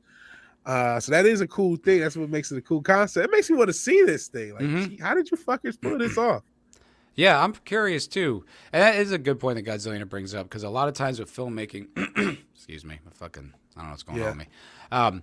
But a lot of times with filmmaking, what you have to do is every take needs to be identical so that you can match it when you cut. You know, the big part of the editing. But if that's not a concern, if there's literally no editing, or at least no like cutting, then yeah, you can have little fuck ups like that and keep the energy rolling. And you know, as long as you stay in character and you don't break, you can do it. I mean, you know, there's examples of that in cinema history. I mean, that famous line from Midnight Cowboy, "I'm walking here," improv line. Yeah. And he just kept going with the scene and then kept improving and saying, it's actually a pretty good scam. You can, you know, it's like, so it's natural to the actor if you're really in the moment. True. But still, this is a monumental undertaking. This is, and I think of like, what if there are things in the set that have to happen with timing, and you know, There is 100%. and it has to be right. Yeah, no matter what. Like, I'm sure. I'm just guessing. Being in the kitchen, if something has to catch on fire, you know what I mean. That has to be done safely at the right time and with the right everything going smoothly. And I'm just assuming, being in the kitchen, given the premise of it, something catches on fire, because that probably would happen, right? Because it's all the stress, all this shit happening, and it's supposed to be a nightmare scenario. That's what you would have in the movie. And so how do you if that's supposed to go off 45 minutes in, it's like, oh, we got to redo the whole tape because it went off just a second too wrong and it took a second to explode, or whatever the fuck it is. Just seems like that seems crazy. It is pretty crazy. I wonder, so like a typical shooting schedule is like 30 days for a feature film. So I wonder if they just spent, most of that time just rehearsing everything and just getting it to the point where it's essentially a ballet. Yeah. And then they're just basically filming it. Yeah, the amount of meticulous planning this must have took, I can't even fathom. Yeah. And Elvis says he shot a one shot. One time I shot a long shot and shot the guy from 800 meters. Is that the one shot that everyone seeks? Not quite, Elvis. Not in this line of work. No. In others, certainly. Not when it comes to filmmaking, though. No. Generally. I mean, unless, of course, you're Alec Baldwin. Yeah, I guess going back to that. Don't fuck with Elvis because he can shoot you from 800 fucking meters. So yeah, the general. There you go. The film was shot just days before the national lockdown of 2020, with Graham's co-star Ray Panthaki said filming the whole movie in one take added an extra level of pressure to the shoot. He explained, Steven takes the whole weight of the movie on his shoulders, and he was completely on it the whole way through. There would be moments when the camera would be off me, and I'd be looking through my pieces of paper going, where am I next? Where am I next? Wow, that's insane. Jesus. What's my next move? Where am I going? And Steven would be like, Ray, you're over here. Wow. So he basically, was he the director too? Or was just co-directing just because he knew his shit to the point where he was getting everyone in position? I mean, yeah, like there's been times where I'm on co-directing. set where I have a very good image of it in my head. Like, it's helpful if you're an actor who really knows everything that's going on, where the takes are, and this, that, and the other. So it seems reasonable that he would know everyone else's parts. Yeah.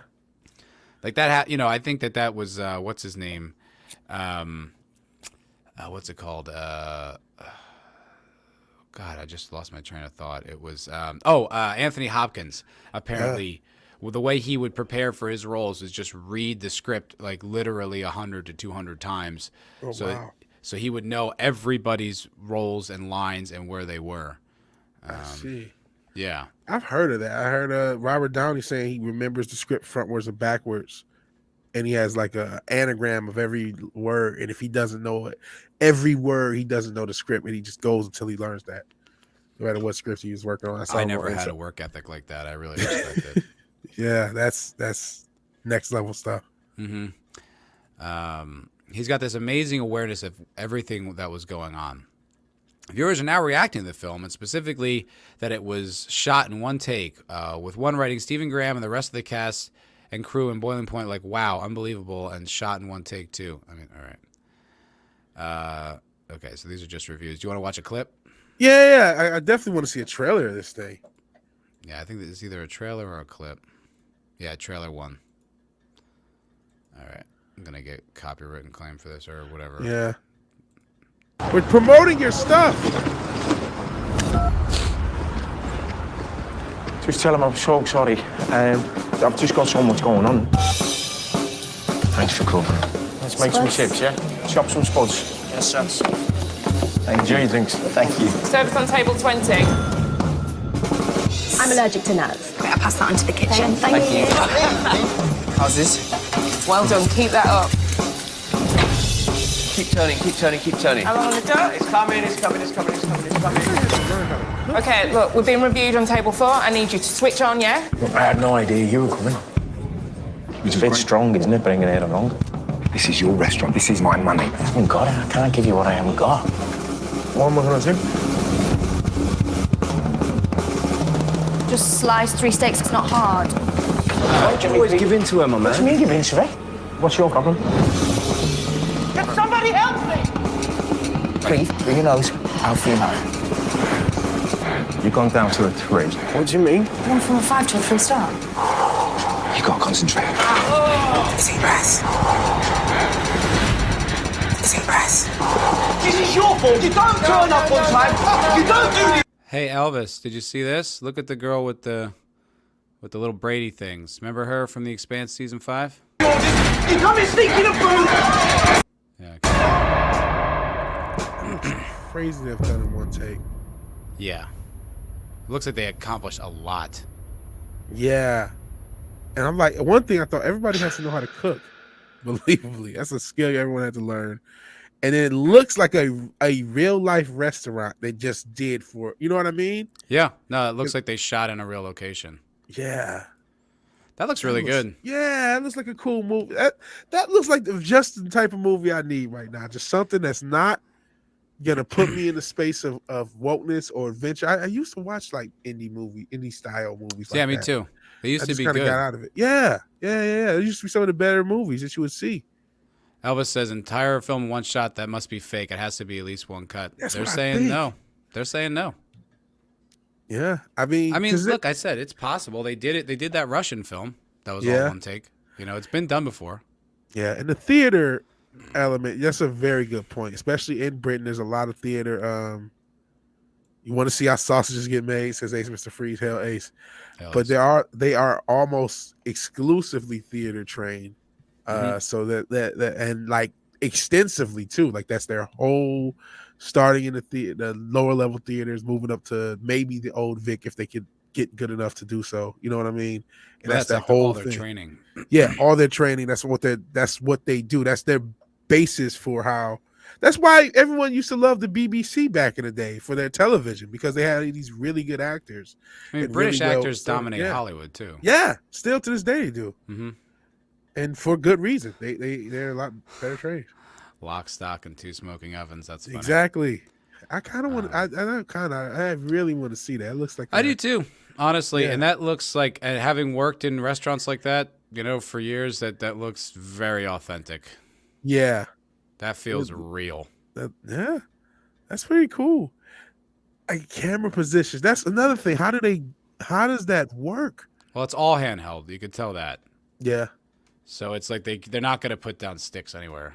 It's going to be all handheld for the entire shot, like everything, that the entire movie. So that this way you could follow the actors around, and like when the waitress is talking to the table, there's like back in the kitchen, like the director is probably talking to the actors and letting them know where they need to be, and this, like just reminding everybody of what needs to happen. Then he leaves and the camera comes in. Like I imagine it's just extraordinarily well choreographed. Yeah, they probably have to practice the choreography of everything a bunch, not just the lines and everything. Oh yeah. Yeah, no, it was probably, like I said, it's probably like a ballet. It was meticulous. Yeah. Yeah. Which is pretty, it's pretty amazing. Yeah. Yeah, it was well cast too. Like the faces really look like people in a kitchen. Like it looks identical to my time in restaurants. Yeah, and it's a high-end restaurant that has dealing with the manager or dealing with the owner, dealing with the food inspector. Yeah, the head chef is having a breakdown. Yeah, and I didn't realize it starts from outside the set, so I don't. And I think I know handheld and quote unquote shaky cam and slightly shaky cam is a trope, but it does add to the realistic feel of whatever you're shooting. Yeah, it can. I was watching this show called The Silent Sea. It's a Korean sci-fi show, and they did this handheld. I'm like, this is adding absolutely nothing. I see. It's just distracting. It's like there's no reason why this shouldn't be on a tripod. Like this is just an artistic choice just to make a choice. It does not support the story or the movie. You're just doing it. It's like, ugh. Yeah. Like this isn't even an emotionally intense scene where this camera work would help. It was like yeah. Just like it's exposition or just bullshit. It just doesn't help. Morgan Holloway says, "Hail VW and Foulball and chat." Hey. Hail, hail, hail. Hail Morgan Holloway. Hail chat. The numbers have looked really weird this whole time. It seems like there's more people in the chat than are being represented. And that's been bugging me. I'm like, what is going on? It's not just this stream. The past few streams, it just seems like there's been weird stuff. And even other streams I've been in where I'm just in a chat, people have said that. I think it was in Kai's stream, the same thing happens. That's just a weird thing that keeps happening. But thank you all, anyone who is watching this live or playback. Absolutely. We love you. Appreciate you. I really want to see that. That looks really good. Yeah. Morgan Holloway is backing up your Silent C point. She says, yeah, shots. I was like, why don't you shake it up some more? Like, oh my God. That show sucks. Yeah. It was so stupid. Like, so there's this, basically they have to go to the moon because there's like no water like on Earth. Like it's like it's an ecological disaster or something like that. Yeah. And they have to go to the moon for some reason. It's really not even clear why they do. But when they get there, like, like first of all, like 4 things on this space shuttle like fail all at the exact same time. I'm like, who designed this spaceship?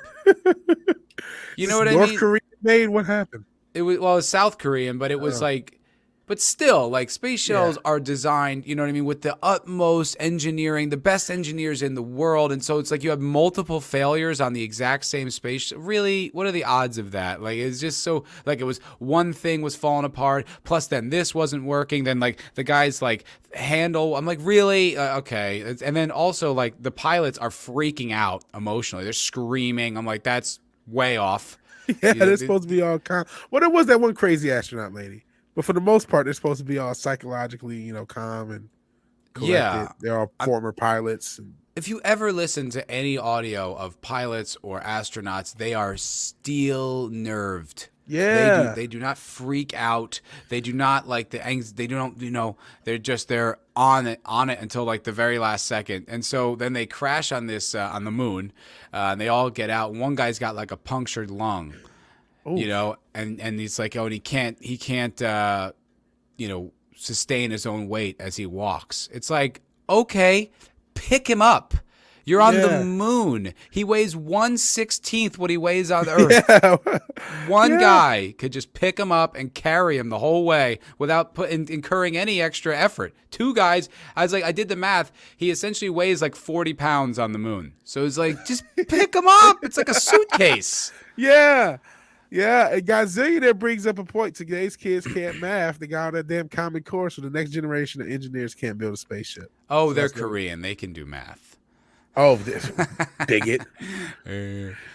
No, but it was so stupid. And then like the guy dies on the surface of the moon because they didn't pick him up, which is dumb. And then he asked for water, and so they take out like his water reserve, and it's out, and they go to put it in the new water thing in there, and he's like, no, and he's trying to tell them something about the water, and then he coughs up blood and he dies. But then they leave the fresh container of water on the dead body. I'm like, you mean to tell me that in a universe where water is insanely precious, that people literally have these cards where they have to go to water stations to fill up their tanks, you're telling me that in this universe, that water being so precious on Earth, it wouldn't be 10 times, 100 times more precious on the surface of the fucking moon? Go get the water. What are you doing? It was so bad. God, I wanted to like that show. Terrible, terrible movie, TV show. Yeah, man, that sounds like a mess.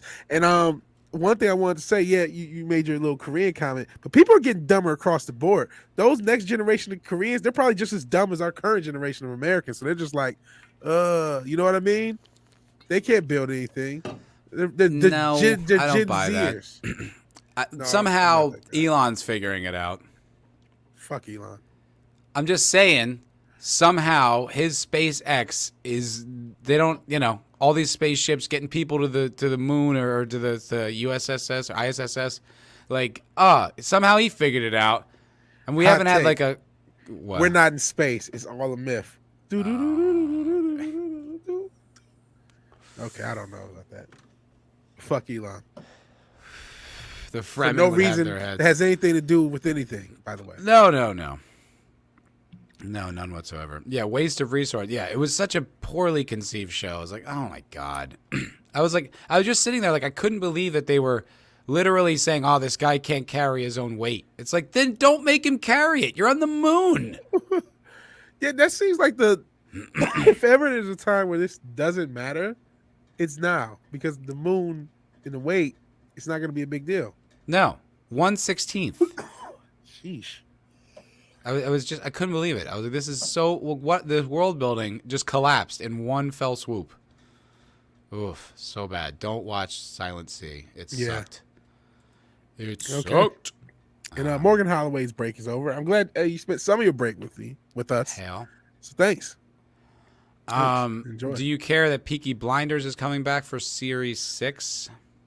That's one of those shows I never got into but wanted to. What have you seen it? No, I mean I think I watched some of it and I was like, You know what? I like it. Because like I mentioned Boardwalk Empire. That was a show that I've always been mixed on, where I really liked it, but I really thought it was disappointing at the same time. Yeah, I didn't like Boardwalk Empire. Not. It didn't match my expectations anyway. Yeah, I would say it was to me it was the era where HBO just kind of like would coast off of setting and implied quality, if that makes any sense. Scorsese was like the like producer. I'm like, oh, this is going to be the true story of what all the bootlegging. It wasn't even. It was that's so absurd. I'm like, it was historical fiction. Yeah, and even Pure that it was fiction. like a huge like elaboration, and I'm like, Fan fiction. it really. And I'm like, and there was so many murders. I'm like, no one ever got caught for any of these murders. There's not a single trial for like the dozens and dozens of people you kill each season. Really? Yeah, and they weren't really like hiding bodies, and it was just people would just die. Just die. And the story, like you said, it got really fantastical, like incredibly fantastical. With like, you're telling me this same fucking agent, this guy who was once a federal agent, then kills another federal agent, then hides in Chicago, and then becomes a part of Al Capone's gang. It has all these haphazard things. It was entertaining to watch at times, but it was like, this is fucking. I thought this was supposed like the first season is the most historically accurate. And then and even then it was lots of mistakes. Such and then an exaggeration. Yeah, spun off into Madland, and then it got really crazy. And then what they did at the end is they fucking killed all the fictional characters. They just killed them off in really bullshit ass ways, and just left the quote unquote real characters that existed onto their own devices. And it was just like, this is stupid. It was so stupid, and it used all the real historical figures, but didn't do anything. None of the true stories. I mean. Yeah, he was interesting, I guess. They had interesting. The side characters were interesting.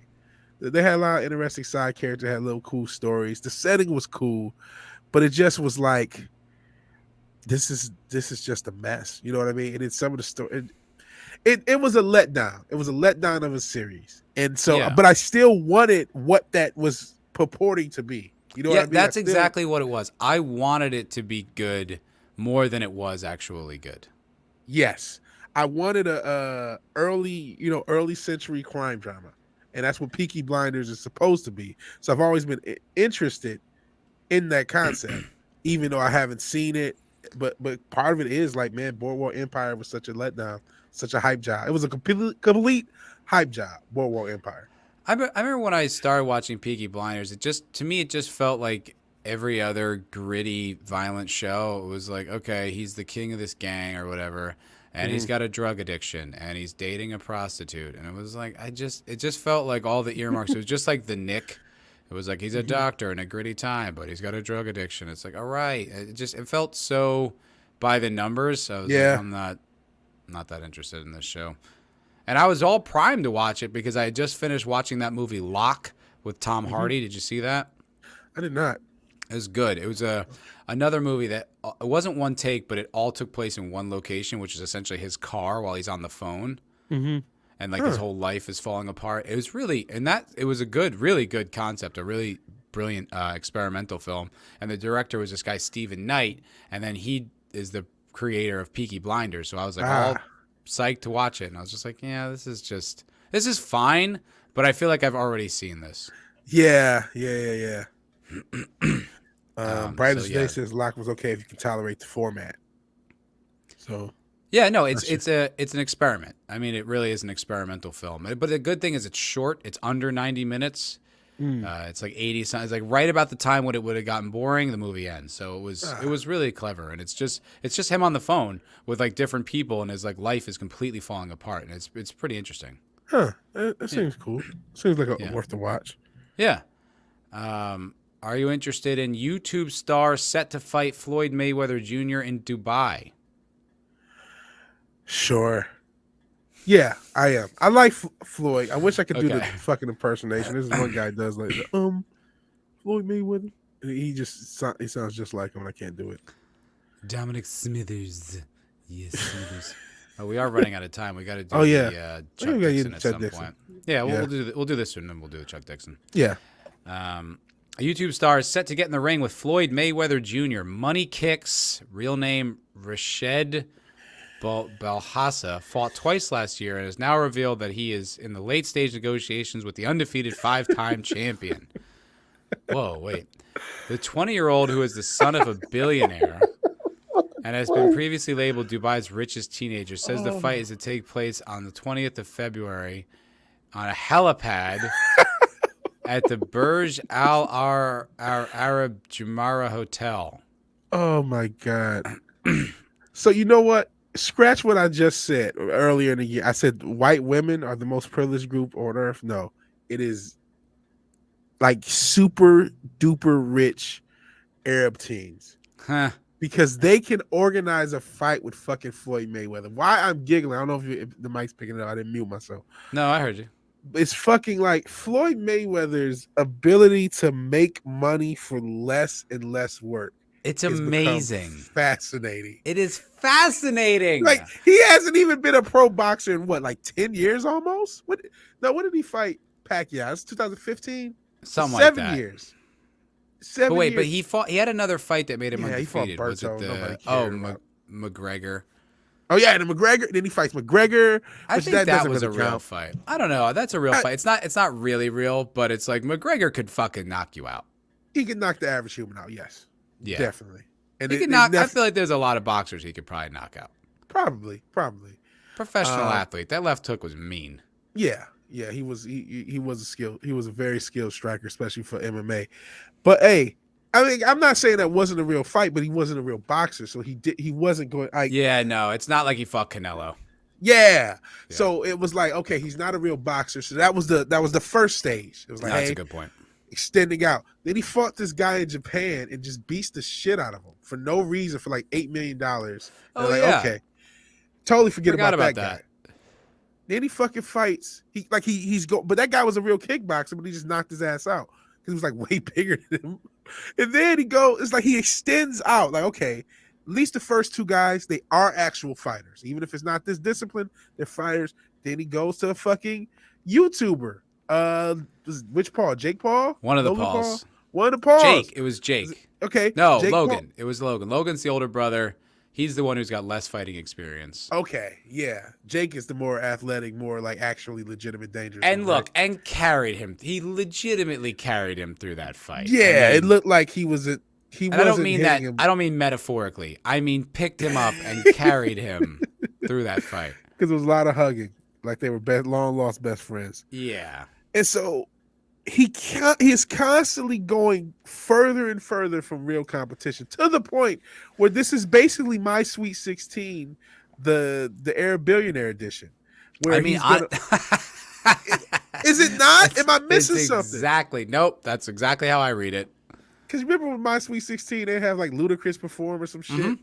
Yeah. And that's what this is. That's exactly what this feels like. No less. It just feels like, like a Make-A-Wish. And you know what the worst part is? I'm perversely interested. And that's why this fucker always wins. I'm getting a little tired of these stunt fights, though, because when I first heard about the stunt fights, I liked the idea. I thought that was fun. It was bringing eyes on the sport of boxing, which I thought was good. Yeah. I didn't think it was going to open the door for all these fake fights, and that's what I don't like. And that was going to be the now standard? Well, if you think about it from their point of view, it's like if I can make as much money and not get hurt, why would I choose to get hurt? Exactly. And that's why this is fascinating. That's why Floyd Mayweather is like, he's one of the best sports villains of all time. And he's to me, he's starting to, like, I'm starting to become a fan, like in the same way that you're a fan of the bad guys. Like, yes, keep exploiting the system. Keep fighting weaker and weaker talent for more and more money. Who knows how much he's going to get paid just to do this Make-A-Wish fight, like you said, with this teenager. I'm or not sure teenager, it's 20-year-old. $100 million. I mean, we're talking about what is it? What did it say that he was the world's richest teenager? Oh, yeah. Dubai's. So he might as well be the world's richest teenager. So that means his parents are probably billionaires. You know, they're probably oil billionaires. And so it's like $100 million when you've got, $8 billion means nothing. It means nothing. It's a drop in the bucket. And they're probably going to make money on it anyway. So they just, pay Mayweather whatever he wants. And then, like, you get to have this fake fight, like he's had 2 fights and he's going to fight the best offensive fighter ever. Okay. Yeah, he has a good shot. Well, maybe Floyd will let him get some hits in just for the lows. He's getting paid $100 million.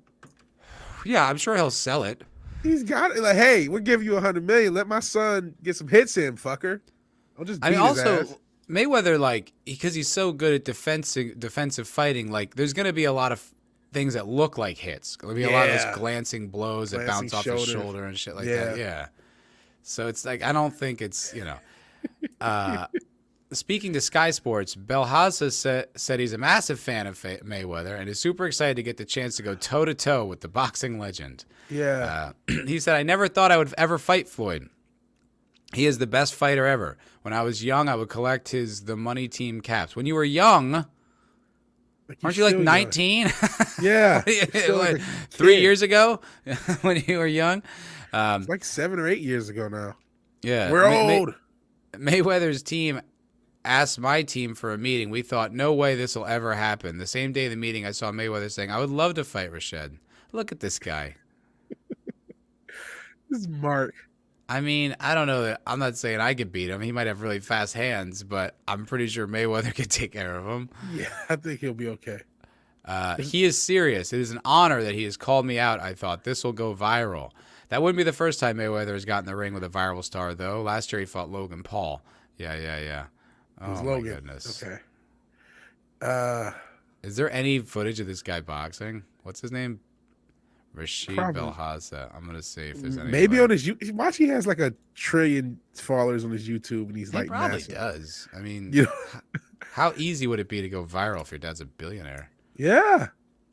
He's got 3.2. He's got 3.23 million subs. Of course he does. Like, of course, I knew we had millions of subs.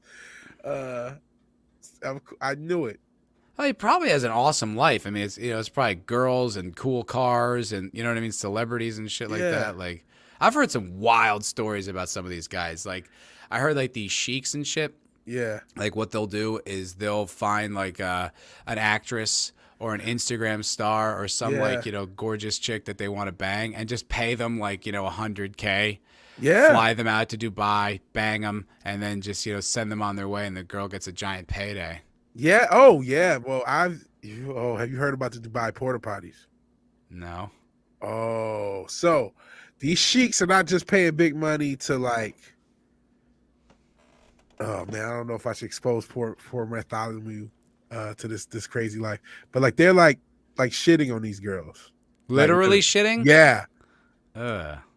Yeah, or doing like weird, creepy, or getting shat on by these girls. I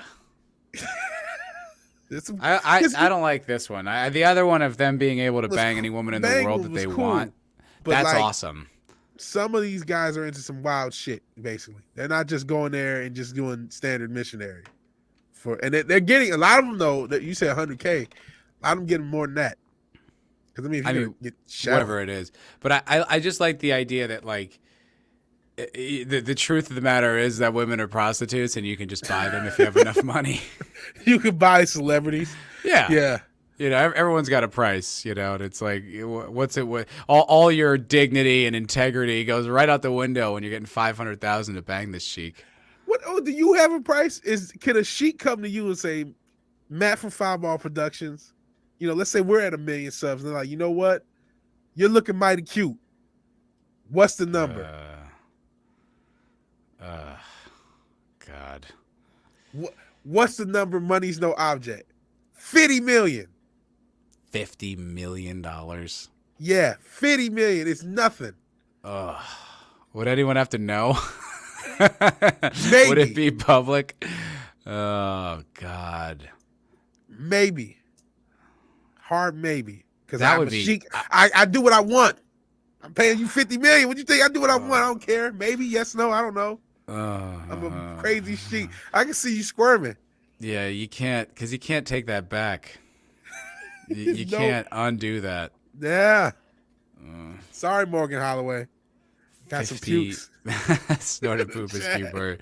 Shake snoot. Shake snoot.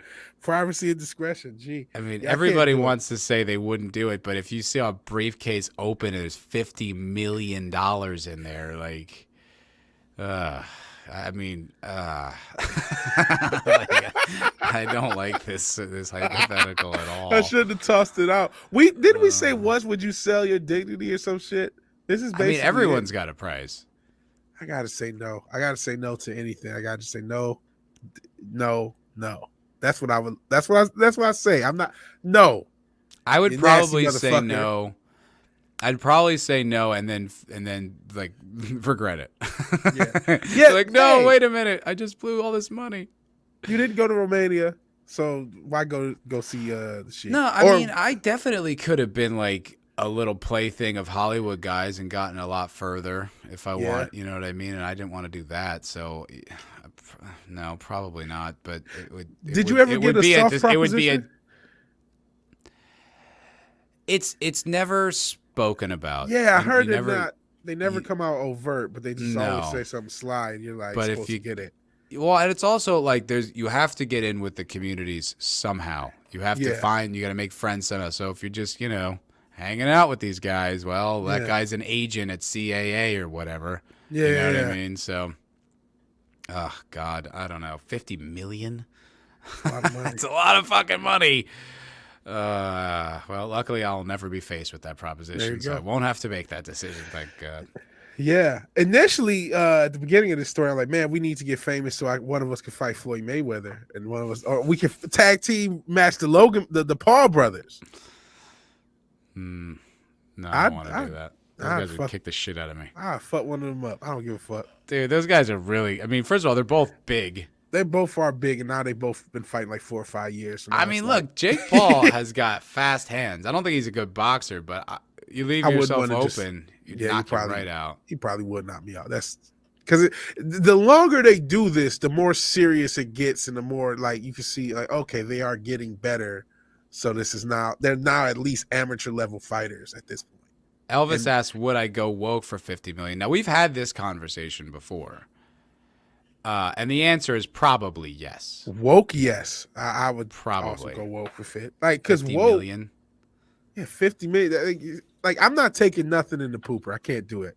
But, like, for 50 million, I'll tell you fuckers a bunch of shit. Yeah, you're all white supremacists and alt-right. All hail white women. All hail LGBTQ. 50 mil. 50 million? I mean, that's a lot of I might dye my hair blue and put a nose ring in for 50 mil. I feel really bad for all you guys, but yeah, I'd probably take the money. I mean, that's what I think a lot of these people in Hollywood are doing. They might not believe it, but they're taking the money, man. They're cashing their checks. Yeah. Yeah, that's a sad state of affairs. Let's change the subject. GMC Films, right before we do, he said, Ezra Miller as a performer if I ever saw one. Yeah. There's like no doubt about that. 100%. There's no doubt about that. Dude, it's like a cartel. Like, let's be honest. Like the gays in Hollywood, it's literally like a cartel. It's like it's run. It's like you get in, and then that's like your people. You know what I mean? That's how you get like ahead. It's a very powerful contingency in Hollywood, and it's like very well connected. It's interesting though, because like I knew gay dudes that like didn't.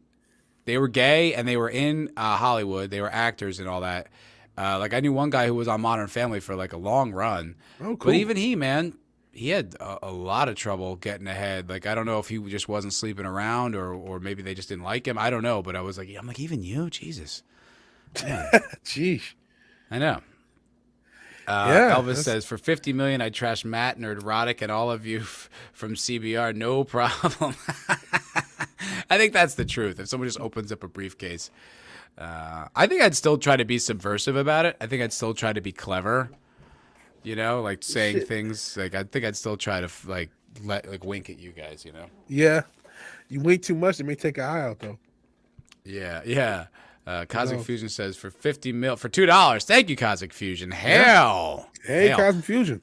For 50 million, I would go woke. Yeah, I think most people would. Most people. How low does that price have to go? Like, is 10K enough? I don't know. I mean, let's think about it. True, you are selling your soul. Yeah, that's true. Because it's like now you're just saying things you don't believe in for someone else's agenda for money. I mean, that's the only reason you're doing it. You've just sold your soul. Should we have after having this conversation? Obviously, 50 million is such a dramatic number. That's one thing. should we have a little bit? I don't know if sympathy is the right word, but at least more context on the shield class, who are just obviously, hey, here's 50K or 5K or whatever it is to talk great about Disney. I mean, right? There's YouTube channels that do it literally just so they can get screeners. Yeah.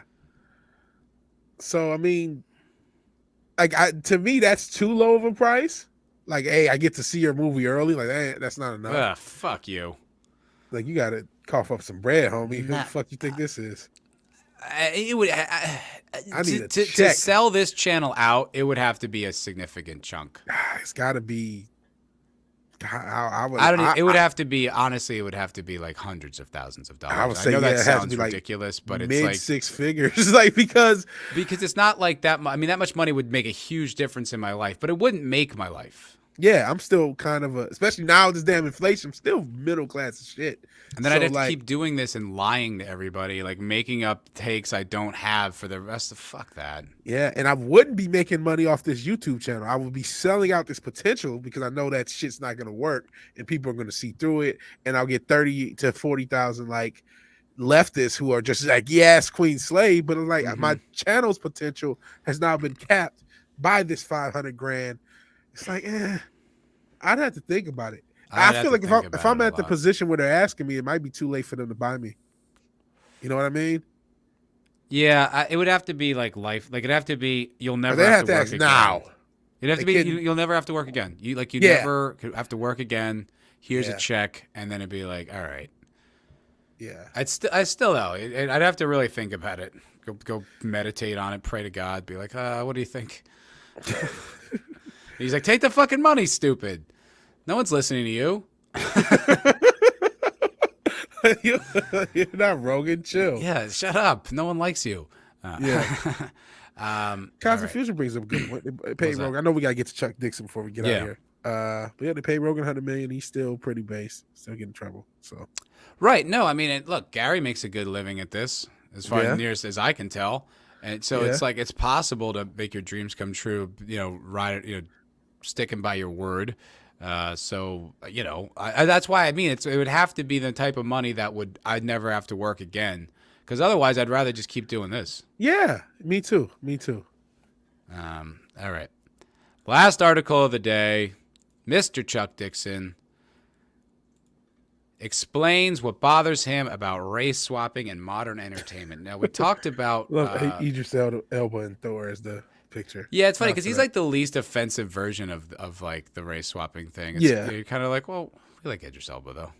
yeah. And it's such a minor character. It's like, but as we talked about Chuck Dixon last week, and Chuck Dixon is his pedigree in comics is indelible. He's a great writer.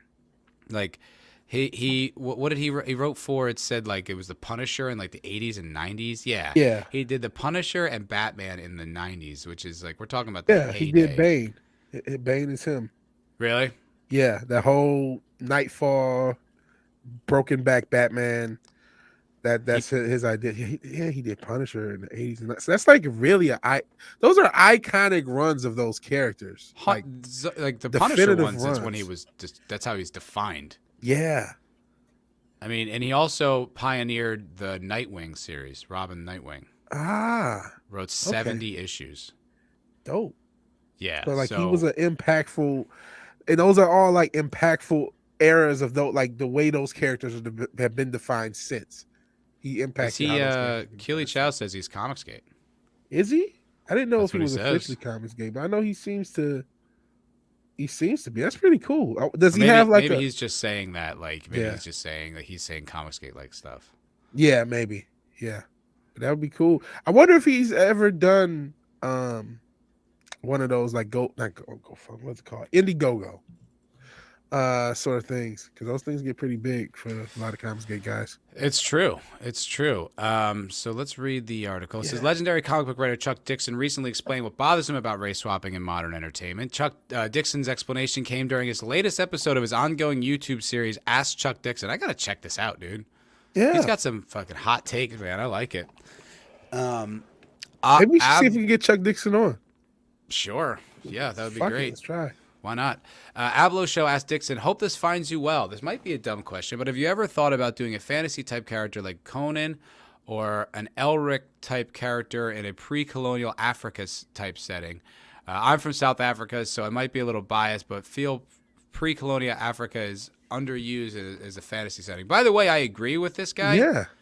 I've always felt that like the best way to do this representation stuff right is to find stories that haven't been told or find African myths or something like that. Yeah, and there are tons of them.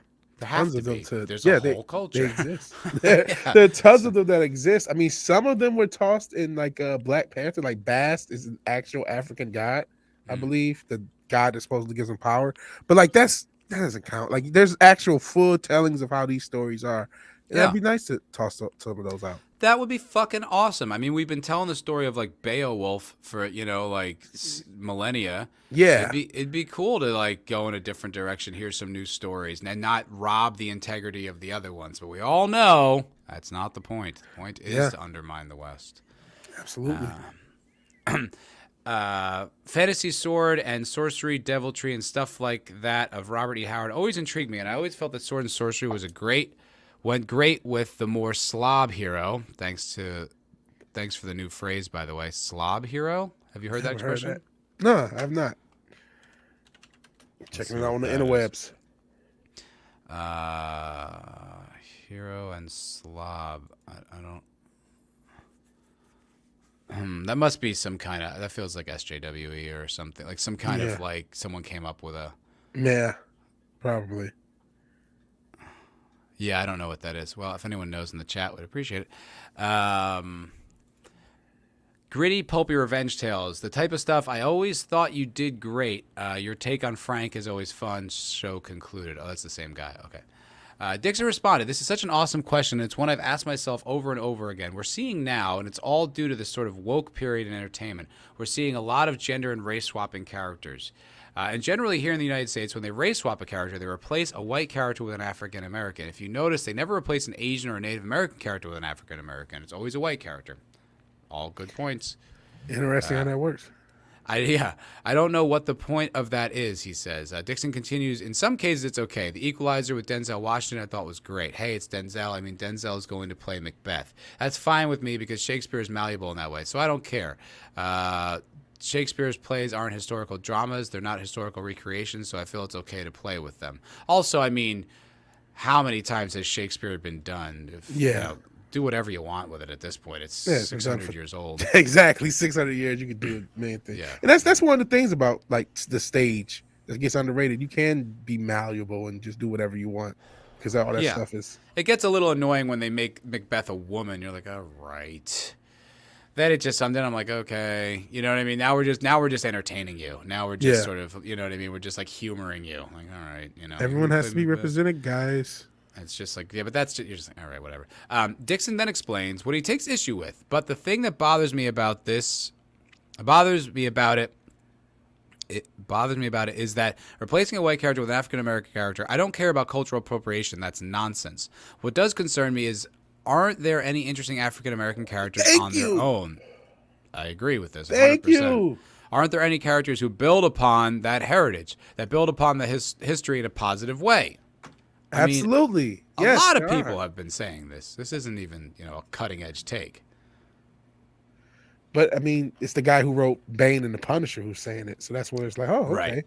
Yeah. Cool. It carries more weight. Yeah. But yeah, I've been saying this for a long time. It's just like, yeah, why not? Why can't we just see that? That's what I want. And then what they do, like take a character like Static Shock. He's Static in the comic, Static Shock in the cartoon. But then they redo his fucking history. Now he's a BLM member. It's like, oh, thank you. I appreciate it. So then when they do it, they go, oh, we put it in the comics. It's like, no, but this isn't true to what the character is. You fuck the character up and then toss him out there. And then when he's not successful, oh, it's because they're racist.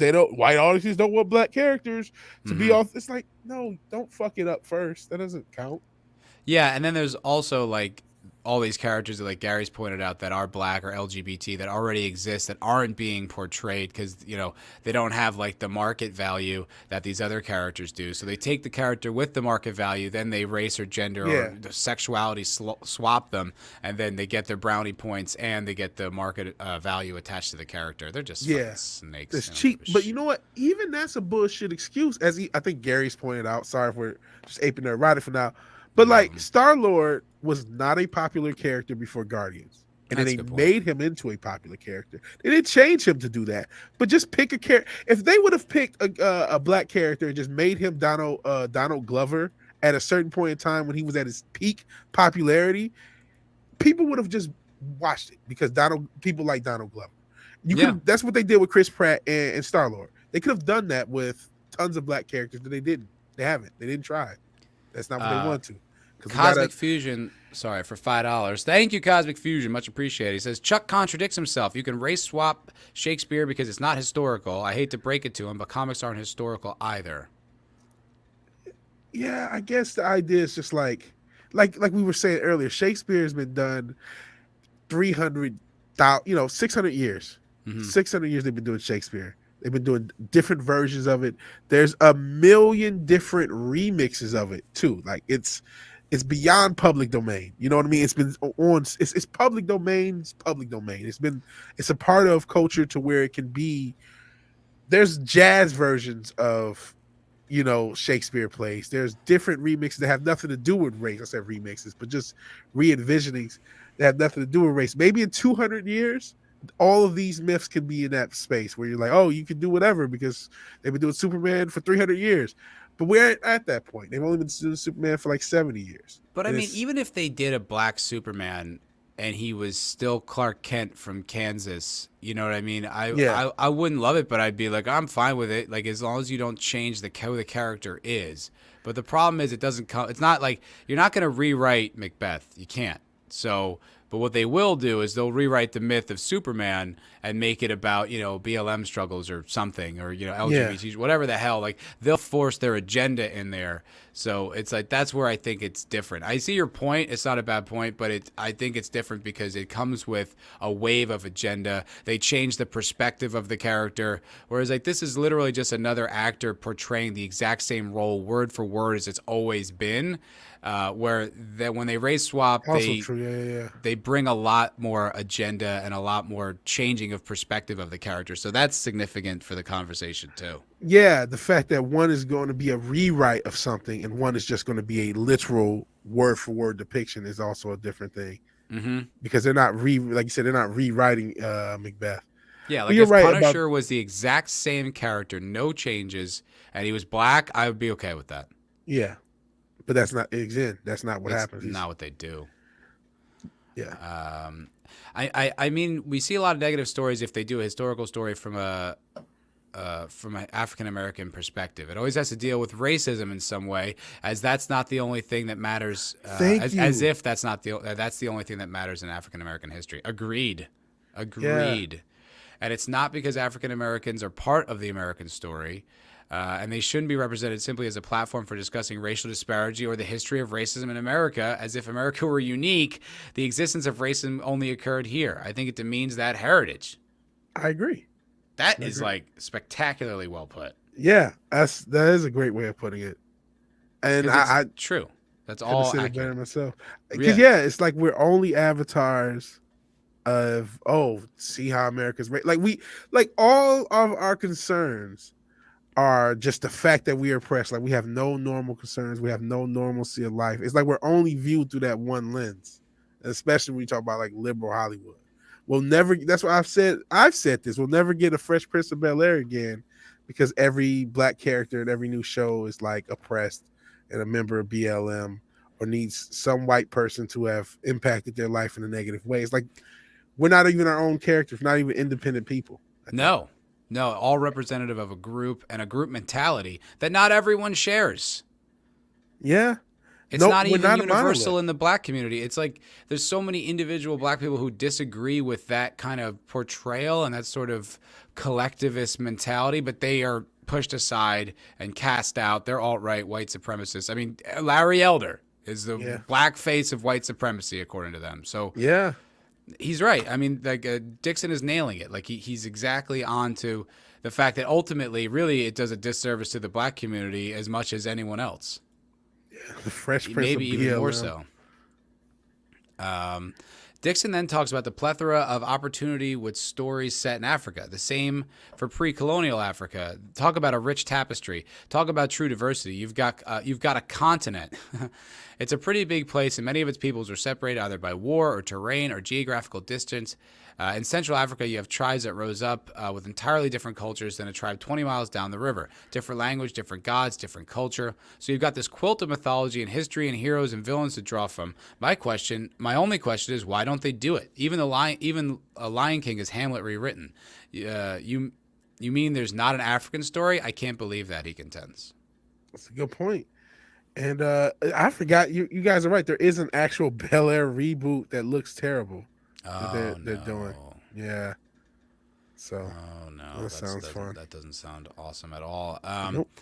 As for whether he would do a story set in pre-colonial Africa, Dixon answered, "Would I ever do this? No, I wouldn't have an interest. I mean, I think anybody should be able to write anything, but if someone was going to write an African version of Conan, I would prefer it was an African personally, because I would want their perspective of this."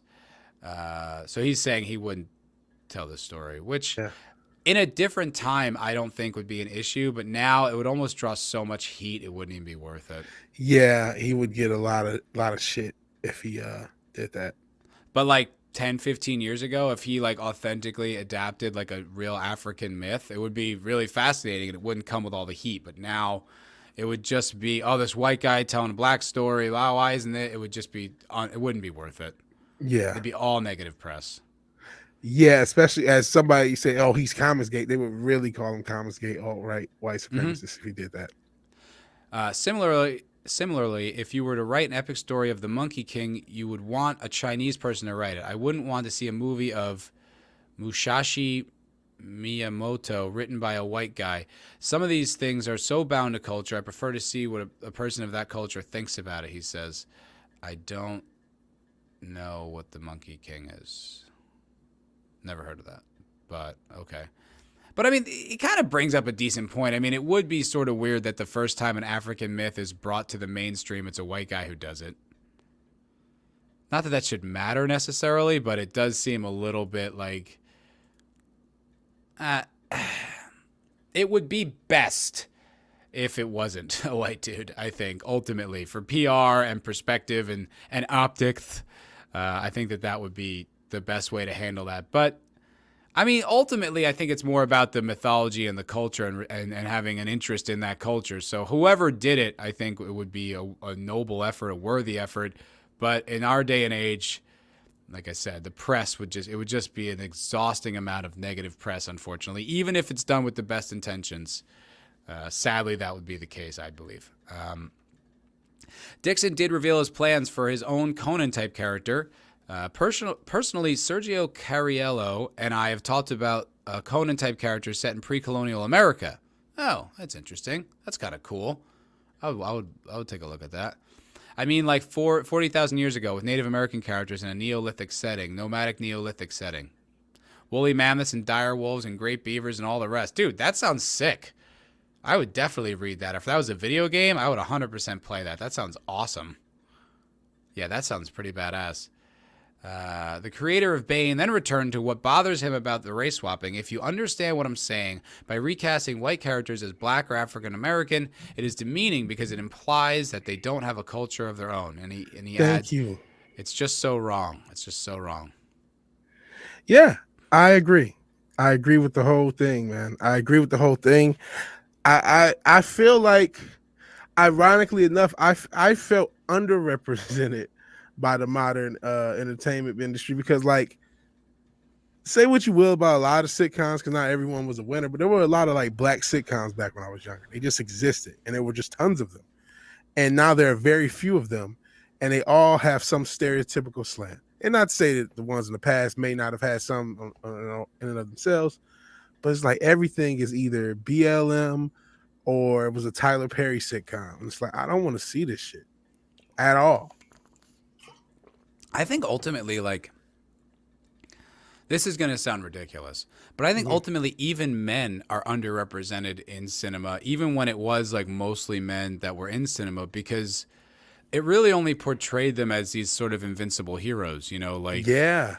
and it's like, not that there's anything wrong with that. I like that kind of stuff, but like, it's not like I felt personally represented or like, you know what I mean? Like that, oh, that I identify with that story because that's like me. You know what I mean? Like, I still feel like it's their myths and they're grandiose and this, that, and the other. So it's like representation. Like, what does that even mean? Representation is not even a requirement of entertainment. No, It's never not at been. all. That's never even been the point. Like you said, I would say the point is non-representation. The point is to show some fantastical thing that is close enough to reality to be relatable, but far enough to be something to either aspire to or to detest away from. Like, oh, this character, you know, is so extremely bad or whatever it is. But it's supposed to be a combination of relatability and myth and fantasy and fakeness. It's the movies. It's Hollywood. It used to mean it's fictional. You know what I mean? It's not real. Even works of fiction, even books, they're not real. I didn't look at Indiana Jones and feel represented. Yeah. But I liked it. Yeah. You know what I mean? Like, you know, it's maybe you could maybe like Luke, you know, there's more of a hero's journey there. There's more of just kind of like someone who's just on the sidelines. And that's how you feel as like a kid. And then you can, you know, but still, like, it's not like I felt like that was me up there. Yeah. Luke is probably more relatable. He was one of the more relatable characters. That was his big draw, that he's relatable. But even like, yeah, Batman is more relatable, quote unquote, because he doesn't have superpowers, but he does fucking have superpowers. He has Batman powers. He's not, no one's really like that. Nobody is like this super rich billionaire who's also one of the world's greatest athletes and also one of the smartest humans on earth. Like, no, that's nobody. That's a fake story. Yeah. I never felt like I was Bruce Wayne. Yes. Just felt like it was a story. Anyway, though, I got to wrap up because I got to get going, get ready for work. Yeah, you and me both. It went a bit long. Yeah, it went a little bit long. We wanted to cover everything we set out to cover, though. So yeah. I hope y'all enjoyed this episode of the Culture Crime Fighters, number 46. But I tell you what, if you didn't get enough Culture Crime Fighters, and I know you want more, you can go on to Patreon right now. Patreon.com/the Culture Crime Fighters, I think. And check us out. You just search us on Culture Crime Fighters. $5 a month. That's all. For the very reasonable, modest price of $5 a month, you get 4 extra shows of the Culture Crime Fighters. And this week's episode, you're going to get us talking about relationships and dating fails. And lots of embarrassing stories of us trying to pick up women and date girls, especially when we were younger and not knowing how to do it and embarrassing ourselves. And I thought it was a really fun episode. It is a really fun episode, man. We're like, I'm not to pat myself on my back or pat ourselves on the back, but we are doing really cool stuff on the Patreon. It's worth checking out. Again, $5 a month. That's a bottle of water a week. That is something you spend accidentally. There are super chats that are more than $5. So if you can do it, you will enjoy it. You will get your value's worth. You will get your entertainment dollar worth. I'll say this. Now we can officially say this since we're now providing our own entertainment. You will get more for your money giving us $5 than giving Disney Plus $5. Or whatever the fuck they want. 100%. If you want to see Boba Fett that bad, I can't stop you. You're an adult. You're autonomous. But I'm telling you, we provide more entertainment value than Disney Plus. I'm saying it now. Join the Patreon. Join the Crime Squad. They're really fun. It's the secret identities. We pull the mask back a little bit, talk a little bit more about ourselves, a little bit less about woke stuff, and I think it's a really, really good show. And I hope to see all of you there because I think you'll have a lot of fun. Yeah, and Toxic Man Flu is wrong. I actually talk about not patting myself, and Matt is amazed and shocked. So, yeah, you can hear about that if you want to on the Patreon. It's really, really fun. Yeah. So, all right, that's going to do it for this week's episode of the Culture Crime Fighters. Like I said, go join us on Patreon for more content. And next week we'll be on Vigilante Williamson's channel. As we switch back and forth each week. So subscribe to Vig. And that's going to do it. Anything else, Vig? No, that's it. That's it. If you want to see Boba Fett, you are automation. Yeah, I had no interest. Will there be strippers? How did we talk about strippers? That's unfortunate. I only went to one strip club one time, so not enough strippers. But there's some cool stories. They're not all fails. There's some cool conquests. I'm sorry, 70s rock fan. I didn't notice you just because I don't see you in the Patreon. So my eyes couldn't focus on your name in the chat there. Yeah. So my mistake. I apologize. Hi, rock fan. Do you feel Hey, rock acknowledged fan. now? What's going on, buddy? Hail. Yes. So that's gonna do it for us, guys. Thanks for joining. Have a good one. Yeah. Yeah. Please sub to Matt. Sub to both of us so you can see us all the time. Sub to us. Bye. Bye.